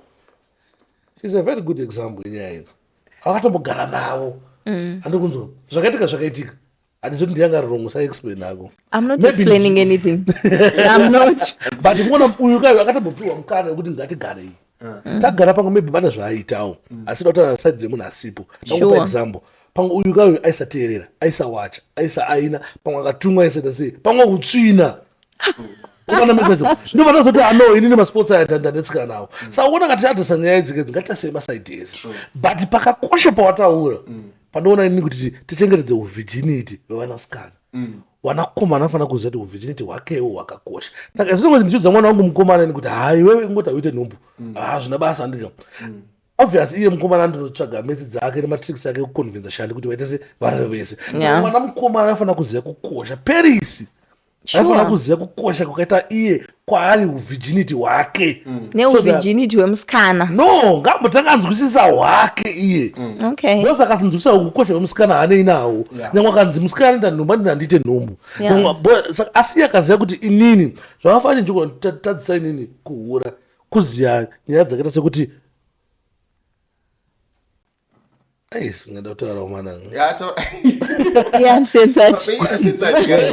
chirikona kuti inini nditye inini sometimes nevamwe varume kuti vatye kurara navakadzi because ndakaona nga vakadzi vanenge vari ready ndara ndikutaurira nhasi inini mamusikuita zvekurara navasikana but makati maakuda ndokutaurira mbedzi 2 weeks mune matowana nekurara navasvika 4-5 saka ndakazoona ini sekuti dzakawandisa ndakazoona ini kuti nyaya ingoripo ndeyekuti vasikana ndanga vatori ready kuti kune vasikana vatori ready kuti ngodyiwa ubata message vamwe vantu kuapproacha like vamwe vantu yakwauri vachitoda you see saka chinozoita kuti mimi musadye Yeah. kuziya mimi kuti ndakaita zvinhu izvi one inini wacho ndinogona kusangana needzi Thank you. inini wacho sini paipanganata wedzi singatauri kana zogatira pansenzati anombona confuse mashowa acho kuziya kuti sini rine mhepo dzidziso yekunzi sini rine mhepo ndoenda kuti varume vazhinji vasaite sex Exactly. bozi ndakazadega ini kuti hano wakamboona kuti murume anohurecheche ane nguva yaanosiya yaanoita mwana mucheche kumba bozi akanzwa kunzi mwana anorwara amatofa ukunzwa saka dzidziso yekuti virginity ichengete dzofanira kuzoti mukomana boy child ngaiunderstande kuzoni uvhijini kwaari iye hwakakoshei ini ndakatoziva panapa kuti kuti ana musikana kuti ndite mhepo ndite munyama ndite sei kana ndisaite mari ati ekunzi mwari adiziva nopaita wakangoti zvoni ukarara nemusikana unoita broko dai varume vakasiya vakama baba saka nyaya iri ndoga ndichiudza madhamu wangu kuti chinoita kuti ndisahure inini andika hakusi kuti you can answer ndiwe wow anmona ndo zvinoitwa varume izvi foni yangu yaringa madhamu angu anoanswer 4 Sparks anogeza leader by nayo example apa ndioneka mudhara afanire mungona chii afanire nefoni yangu andika nida toipoka namadhamu but pambafana kumwa titi yesi bebi toshati bebi nokuti bebi ndiani kuyo waise bozi ini ndakaona futi ngezvinhu zvedu zvezvirikuona iwe uchazviona unoona uchazondiudza kuti atuzonifonera pazva zvakuitika handi iwewe uri kusapotwa nemasingo madzastereki ari kuparaka vamwe vanotokuda ipapa zvikutokuda chaizvezvo uchaona kuti anotanga kusenda tomameseji tikona switi musingadanane esi bebi switi ini ndakambodhilita foni yangu zvese ndakasiya foni yangu padheri ndakadzoka madhamu atori muchikita ndakaona nemapopotera aikutoita yakaya noona tokupesa ndatorasikirwa nemarriage ini manje like my woman have got mozaka there is one thing chandakaona if you want to have a peaceful relationship chinhu chaunofanira kuita if you want to have a peaceful relationship that's going to lead to marriage ndine two zvinhu zvandoita inini number one handiuri number two there is need for transparency whether in terms of like finances phone and everything because ukangona wawina zvinhu izvozvo zviviri murelationship trust me you other problems zviri kuuya it's easy to tackle them because marelationship kana mamarriage mazhinji ari kuparadzwa nechihure kamafinances so once you manage kuti those two things wagona kudzihandla mumba mako pane transparent because inini kana madhamu angu aiziva kuti muaccount mangu mune 100 rand hambouyi kwandira chinzwa ndoda bag reguchi that's true problem inozotanga pakuti there is no even transparent yekuti madhamu vako vari kuziva financial state yako paanozouya madhamu because hakuna mukadzi in her right state of mind anouya achidemanda something that is beyond mari yako namaccount do you know kuti une makadzi ekuti ane makore achigara nemurume hazi yeincome yemurume wake that's where the problems are saka mukadzi panozoti hamuna upfu murume anobva ati handina mari chakati mukadzi anobva kuti mari iri kuenda kupi but if mukadzi can see kuti maakaunti medu muka muti asari kuwana 100 rand hapana pangachazombodenga 12.5 hapana so transparency ka nenhau yamafinances trust me transparency yachinaiti kudiwa kwese kuhomwe nekufoni Sparks atitombobatsirane panyaya yetransparency thank nyaya you yekuhura iyi murume wese ane time anenge achiti handihura aki izvezvi handihure andokunzwa but kuti ndizobva ndazoti handihure upenyu hwese hana yangu inorova aino kuti inini handisi kutaurira in future akutaura for now because we never know what the future holds right that's true not kuti there's a possibility undingahura but I'm just taking like basic now I can't tell in the future alright pakanasa takafanana because pakadaroka ini na premium takafanana isu isi takafanana but tambotera panyaya yetransparency maybe tisangana nemamwe mabhebi kana nemanong'ona tisangana navo vasinga inini at one point dauta nezvamadhamu ari padheni izvezvi nyangwe inini at one point ndakamboya nemari yese yanga tinayo inyatsoziva kuti mari yedu tiapinda mari yakati ndobva ndamupa yese hatina but still ndakaona ngavakadzi angonangazoti kana vakabuda vati undigirawo something anotasiya kuti samwe wafutika patakaunga mari woga unogona kuinako haisi nyaya yekudaro saka ndakazoona tinonyangwe ndakampa mari yese nyangwe ndakawaya transparency andika kuti munhu bozi ndakampa mari yese ndakaona vanhu vazhinji vanotozohurirwa ukunzwa aigona nga azohurirwa nemusikadzi wake kubasa nokuti atengerwa chicken in kubata meze bozi vakadzi ava vanozoda kakungozongoigirwawo kakusurpriswawo kakuita sei saka ndakakupa mari yese $200 andika ndakupa $200 inini ndosaya ndisina mari yekumbokupawo tungwe masinini machokoleti kana ngoita sei andikuona paunozotengerwa kachokoleti iwewe unokuona bosi wakatora mari wakatenga chokoleti obva zvikuigirwa zvakatongosiyana ungotora mari watenga wega saka kuti ubate panyaya iyi zvandakasangana nazvo ini. Okay, so zviri kuitika apa ndezvekuti hence I said makasangana nazvo nemukadzi wamaiva naye ende mukadzi wandaiva naye wamunaye wandinaye ende mukadzi wami naye the way yakazotreata or yakareacta to that doesn't define all women. And on the positive side there is a good side rekuva transparent kuma-finances ndokumbura muti good side because inini I believe kuti pane negative pane positive pane good pane bad. Right now matudza kuti akadai but if you can check maybe in your career or my life menyu transparency yama-finances enyu it have managed kuti in mimi as a family man more achieve something that is bigger than the small problems that you have first sekuti maybe anenge achingozoti apo neapo but mukatarisa in most cases transparency yama-finances tikutora kuti mukadzi akaona kuti pasangana kana ka $30,000 apa muri kuunderstand before ndatenga BA mandi tinga stand muri kuunderstand yes mu relationship imdaraka no matter how transparent you are that's not a solution to problems but wa avoid ma-problems mahombe by being transparent to your woman. But ndakangona kuti vakadzi nangokusina anongoda kuzongoigirwa okay wampa anotasira kuti unge uine imwe mari no alright iwe wakanzwa kuti mukadzi wako anoda kuigirwa because it's our nature neimwe kudarika it's our nature but anozeka kuda kuti ukona mdara ngoti mine madhamu yenyu muchifamba nawo but mawasiya kudheni bobva mata daily isi muri kunopa kumadelay because panapa zvadelay kanika zvazvifanira nge 10 yakafanira kupedza kuizi half 9 but mazosvika panapa nachi uchimenzi zvadelay maybe nekana 4 hours zvese zvamama karonga zvese dai anga ari kumba uyo aitofunga amene manga asilinga vazokuita pakati papapa pane zvimwe zvagonanga zvaita but communication is the king. Thank you. Inito communicate nemunhu wangu zvokutodaro like I communicate with my woman zvokutodaro not kuti maybe I'm reporting but communication yamdara mozaka akuna mukadzi anofungira munhu mano communicate ndochinhu chokutanga kutofungigwa ka it's because there is a reason for a woman to be insecure. Auna utaura there's no clarity there and I'm not saying kuti unofanirwa kuva clarify every but it doesn't hurt to just tell my woman kuti I'm a DJ Sparks for 1 hour. She knows good the next 1 hour or 1 hour 30 my man is going to be busy. Mama sanga kuti wati kuti 1 hour iwewe saka bangoenda kupi wasita 3 hours ago. Hence I'm saying good, it's just a matter of like communication like you just tell your man no awari yarazo exida ndatopedza right now ndara asakambosangana nemabhebha anonetsa kana mukadzi anonetsa ini nangu ati kuti wangu anonetsa ukunzwa ndati mpawe but ndoyakuti ndakangozongoona ndakaunderstand kuti no vana vanyakampa mari yese still kakuda kuigirwa kakuda kuti nini ndangoprovide pamwe pacho yabuda muhomwe mangu vanozvikoshesa vanozvida hauzobuditsi yes hako zvese murume but you take the large amount of money yaunoziva kuti this one ndo inoplana inoplana zvinhu zvemo like me right now I think mari yandashanda kunoku avanayo mbeg mavo and that's what I'm saying. The thing about me is she's blessed. You know the thing about me is what? The thing about me the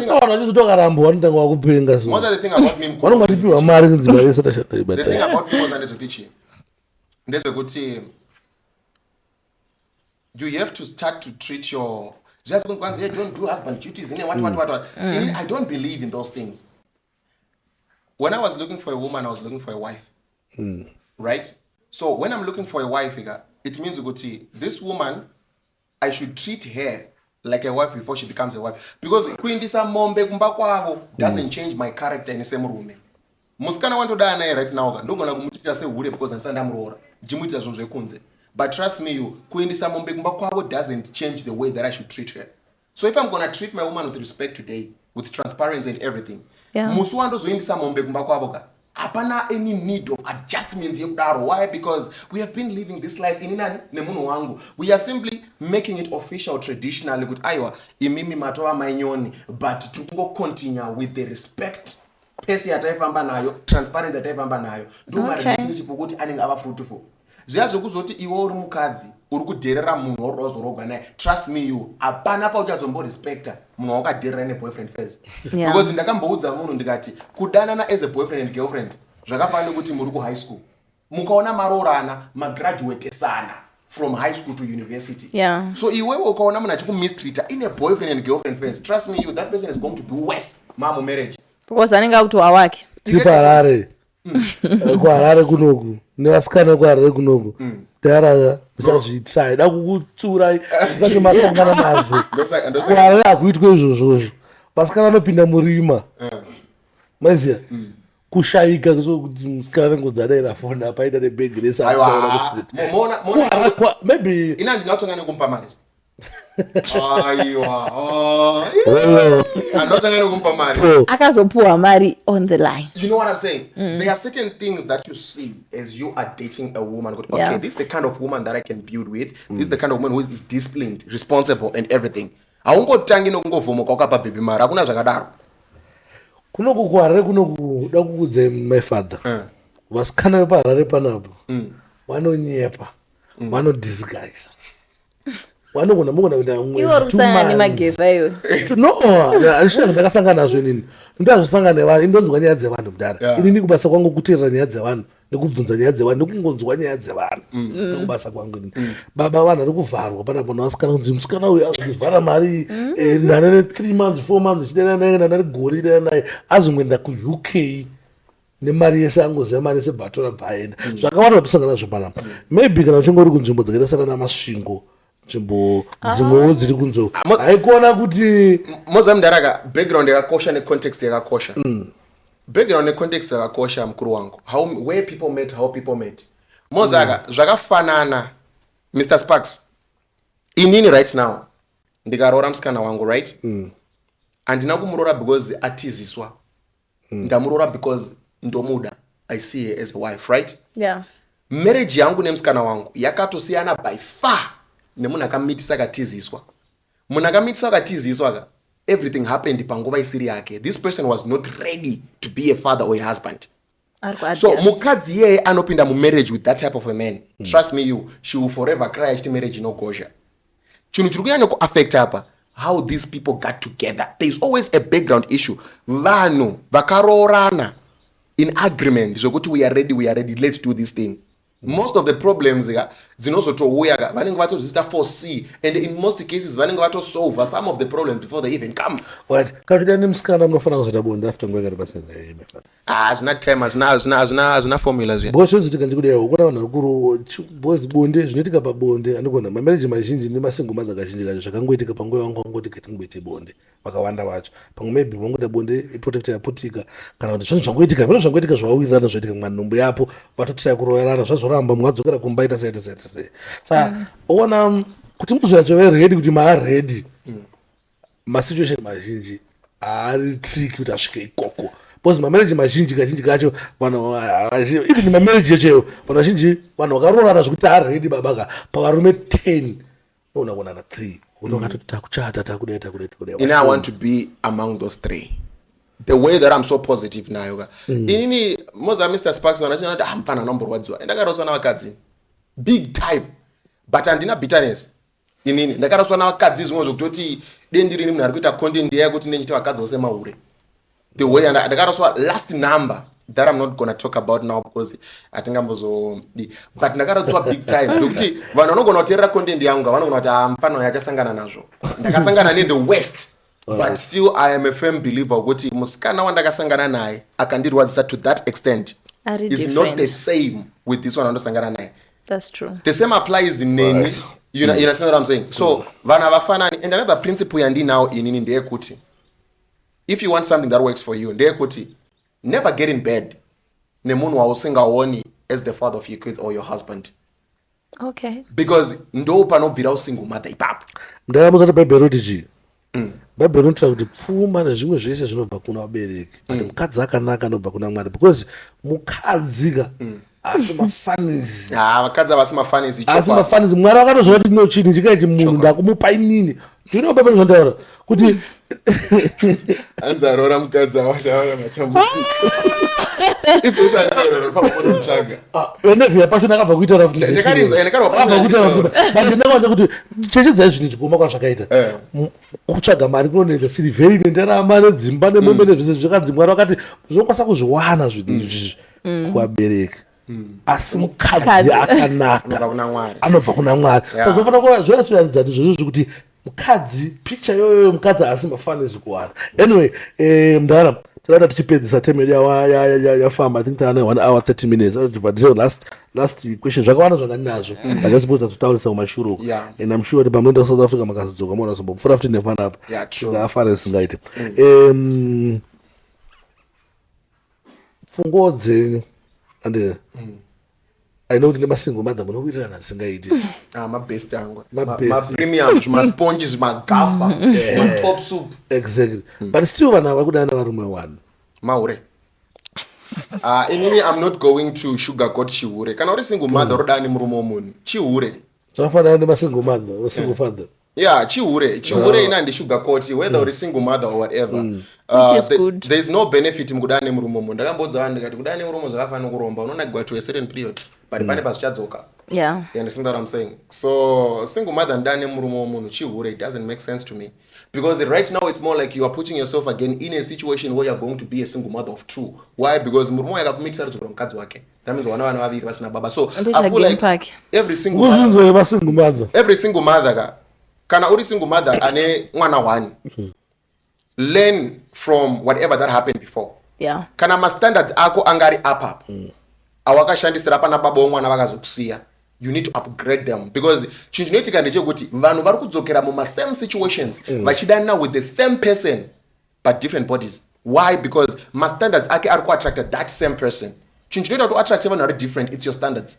So iwo ukasiyiwa nemurume simply because of certain issues dzaanadzo dzawakada paari, if that man kana uri mukadzi usina kuchinja ma standards ako you are still going to attract the same man achazokusiya. Thank you. So you need to go to a single mother, learn from whatever and upgrade your standards. You upgrade your standards, you meet a different man. That means now at least you are dealing with better problems. Because when I'm there, I should take the economy against Zimbabwe. Munu anokwanisa ayotesa statistics idzi mudzitsvaga munhu anokwanisa kuti shandi akatada $50 ompa shanda kana chakati umeitira zvakadai zvakazomeita ukatasa kuti percentage yavarimo vanode kukwanisa izvozvozvo percentage yacho vari merit saka vakadzi like zvongoita ndowira nepo ngoita kuti unofanira kumboupgradeawo mavalues ako because vakadzi zvavari kuita mademands ava vanoda vanonge vakanganwa kuti wadziswa wakaita sese wakakana but still kumademands uku havasi kumira pamademands avanoda because mafesi anenge ari bo muzimbabwe mueconomy yezimbabwe mufesi ane mari yake anda kubasa kwake ane mota yake ane chiya ndika anoafoda zvaari kuda munhu iye haakwanisi kunoopta for a single mother andikuona but kuti nenyaya yekuti zvinhu zvavari kuda izvi manokwanisa kuzowapa munhu ari married saka paminotidzidzisa masingle mother inyu paipaya munofanira kuvaonesa kuti zoni mukomana ane basa rake ane mari yake anokwanisa kutenga mawivhi ma100% ma200% mache munhu iyeye unless ari munhu akuti akafirwa ari murume kuti akafirwawo kati akarambana onechi but still dambudziko ramba vachifesana naro because amene masingle mother vanofanirwa kuziva chinhu one kuti murume is not a source of income. Thank you. Murume is not a source of income. Murume is not a source of income. Murume is not a source of income. So zokuti wadana single, wadana married men are kukupa a certain life or whatever. Like you are wrong. And I would love also to applaud because I don't want to generalize. I would like also to applaud the vakadzi very single. Vanoshanda, vanongwava, vanopusha. Thank you, Romeo. Thank you so much. Most of the single mothers vandakameetaga in life, yes, vanobaiza variko. Ipapati vanodana varume vanhu variko. But we also need to give credit to those ones vari kuvhura mashopu, vari mumbare, vari kutengesa, vari kuita. And guys, there's another thing yatofanirwa mbozotaura. Munoziva here kuti mati mimi masingle mothers varodana varume vanhu. Pane rimwe subject risingadobatwa navarume but because of time, because nofanirwa kuenda. Masingle mothers guys ari kurohwa mari navarume. Anoshandira chaiko masingle mothers. Ari kurohwa mari. And it's a conversation that most men don't want to engage into because vanozviziva. Vari kudya mari dzamasingle mothers. Ana Sparks. Yeah. That's another conversation yekuti musi wachichazoitauraga. Anenge ari ma1 panopisa but trust me there are a lot of men vari kudanana namasingle mothers especially very independent because vanoziva kuti when a single mother in most cases kana vachidata these people they are looking for settling vari kuda munhu waanogara naye so they are going all out kuti no man I need to do even yangu iri birthday rake need to go mashiripiti asingaiti. You understand what I'm saying? And there are some of men who are just using that as a to their advantage. You go, she's a single mother, Gandhi benefited 1, 2, 3, and 4, and 5. And it's very sad. But it's another conversation. Maybe vakadzi ndo vega vanodya mari dzavarume. But varume varume magodi. And it's another conversation yekuti pachaitaura pachapisa. Yaita shoma. Hamungaiziri because havazvitauri. Percentage yaita shoma. Mozvara kuti kunavafana vanobhola mararo. Vari kusponzwa navakadzi. Vanobhola from pendi rakapfeka mukati ranenge akaburitsa rekelvin klein. Kusvika kumota yaari kufamba nayo. Mukadzi. But those people hamungambovazivi because there's no man who take pride in that. Ukutanga famba achiti ini mupana ndakabata bhebhe mbinga. Plus kwatiri vakadzi kutaura kuti ndiri kusponsor murume. It's not something chekuti ndogona kutongedzwa ingwa nchipa sinyoro mari. But andikwanisa kuzvitaura pato panotaura maconversations nevamwe. Exactly. Ndonyara nazvo. But vachizviita. Kune varume right now vane mabusiness are operating. Akavhugwa nemari dzavakadzi. Kune varume right now vari kufamba nemota dzakatengwa navakadzi. But it's a conversation yekuti vakadzi vanenge maybe ndo zvimascavenger zvokuti zviri kungorova mari. Kune one day if you can open up kuti maybe guys uyai ndokudzai kudai munoshamisika muchiona dzimwe mpinga dzamotipakayama nokufa mukadzi anokufa imari yachiti neshamwari ndonakirwa patika 2 million kana 2 million yatowandisa. There was a time that I was in Cape Town and my living conditions were not good. And I'm not talking something zvekudhara nditaura zvinhu zvamanje ndiri muCape Town ndakaona maoffers akawandisa. Uchiti ukavhura profile yemukadzi unowana she's a woman ari kugara Cape Town is expensive for my apartments.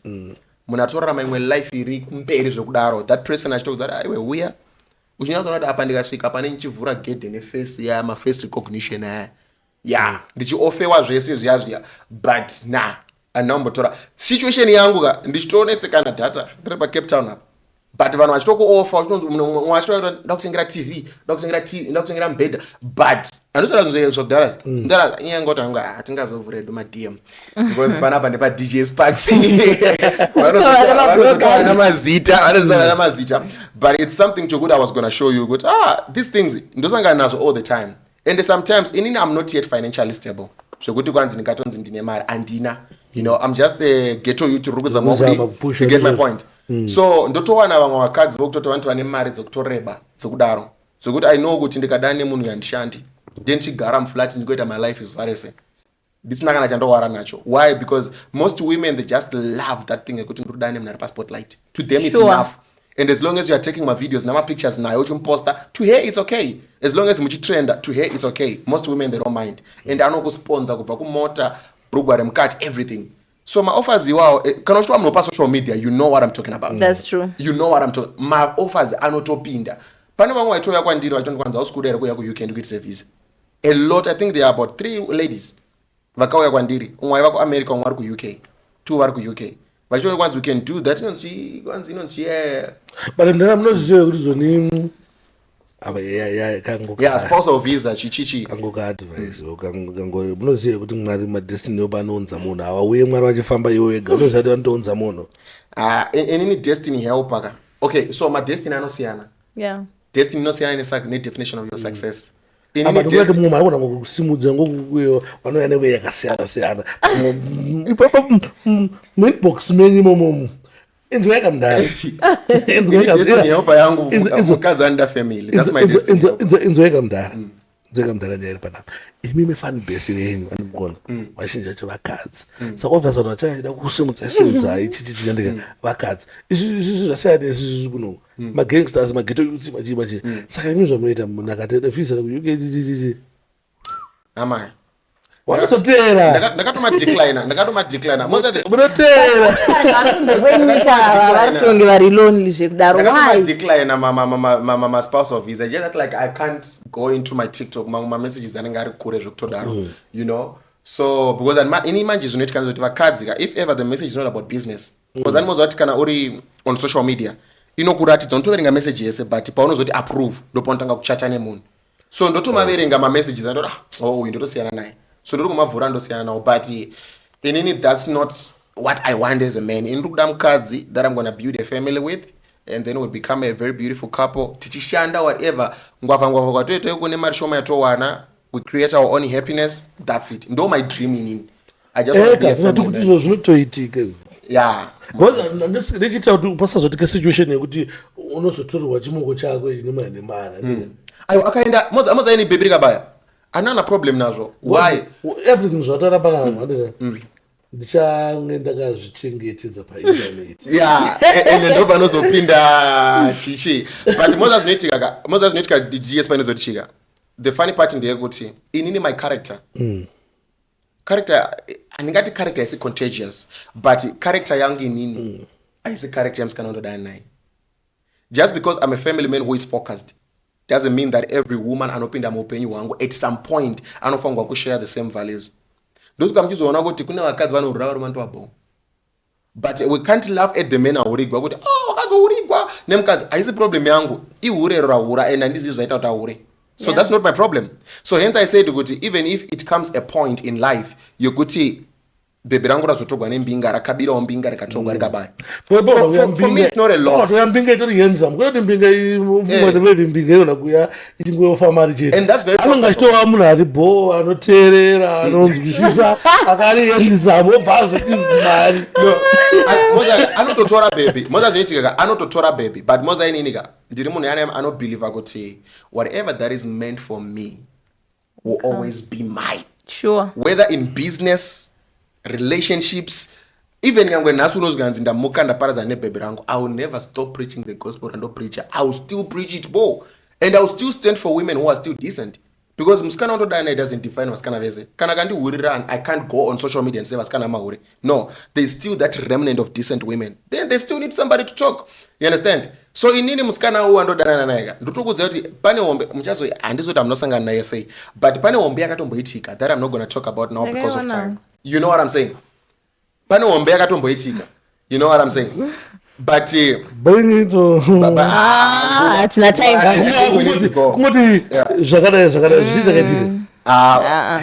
We need to go. Amana atatopedza. Thank you very much. Tingone 1 minute chete vasati vaenda vachingotudza kuti chichakaitika. No, zvakaitika ndezvekuti there was a girlfriend that I was dating.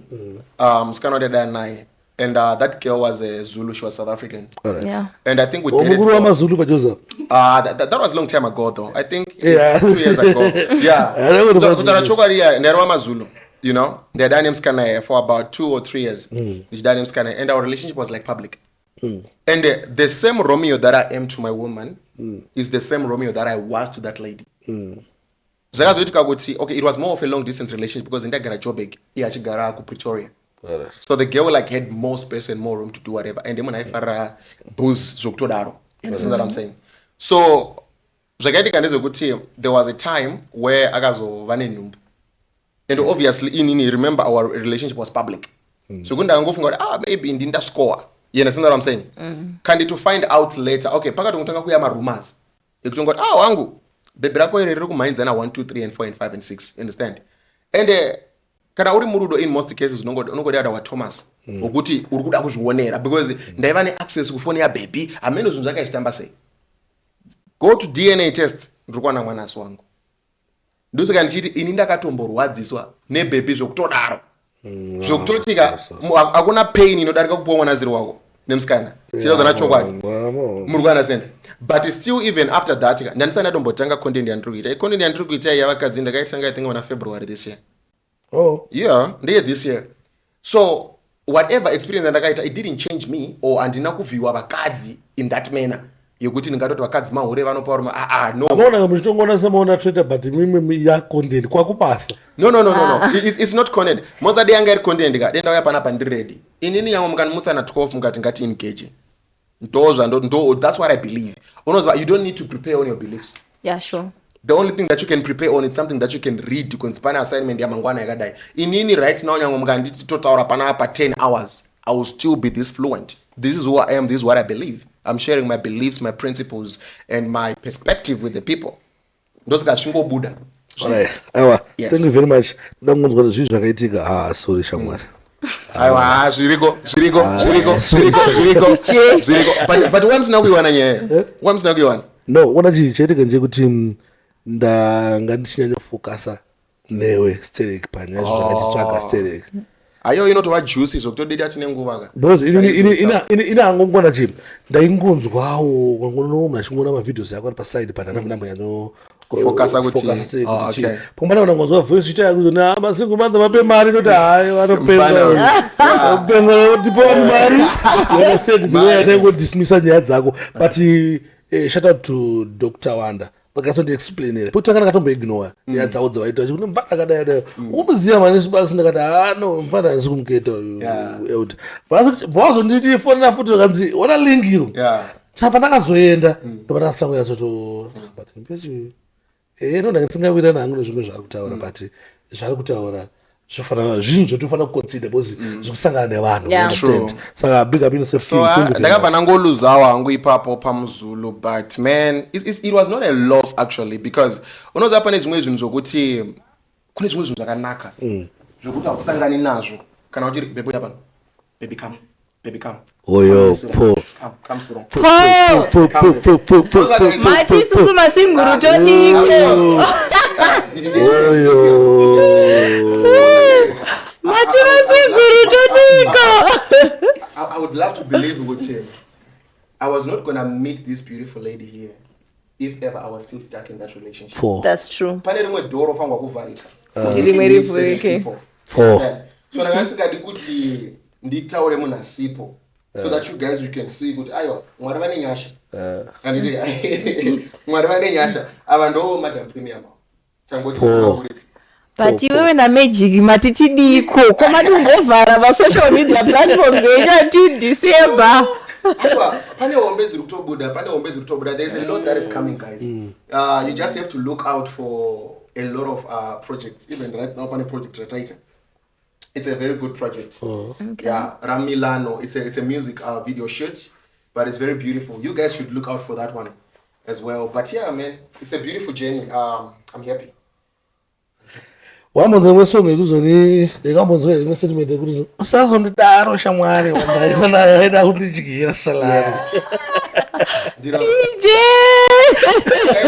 So usazodaro apata couple in bo makafitana enda amana hey This is my lady. Funa ungeenda kule wait madusi. Don't say That was so The couple. Premium couple. mati masinguru tidiko Mupidza apa motopidza. apa wati kudyira wamusaga so Timboti pakafesi yasinyo timbeona. yei Atikona. kana Romeo yakambotanga chitangisa gotsi zvinowanikwa. It always comes a time. Account yansingadi kupromota pana. Pane account ndakazongobudisa pa TikTok ndikamutaura ndomupromote. So andidomupromote. So nguva ichasvika ndichabudisa chiso. Indansingadi kubudisa. Asi munoboere.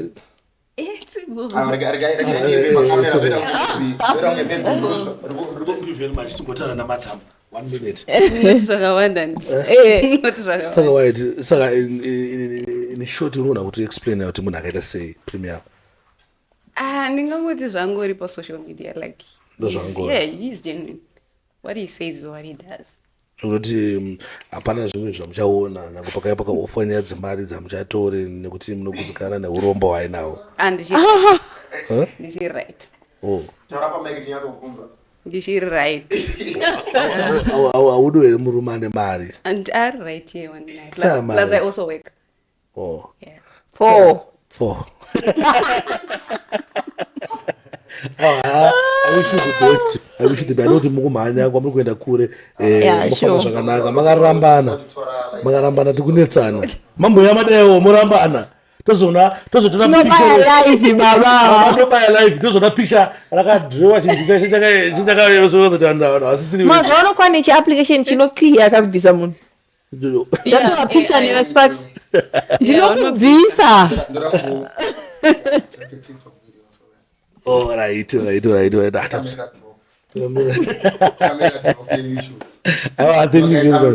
to be here, you know. Like I was checking your YouTube, like Pakana mchiti muya the biggest YouTuber. Mugupusha. 4 I'm inspired to like someone church. Like my numbers in there are very impressive. Even I was checking like Mr. Zigo's account. Small podcast to look up.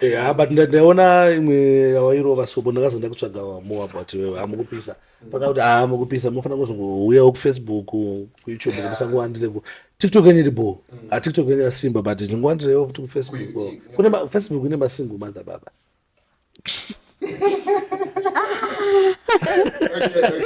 Thank you, DJ. Thank you so much, guys. Thank you for having us. You're welcome, guys. You're welcome. Makapenga muri uchi. It's a pass.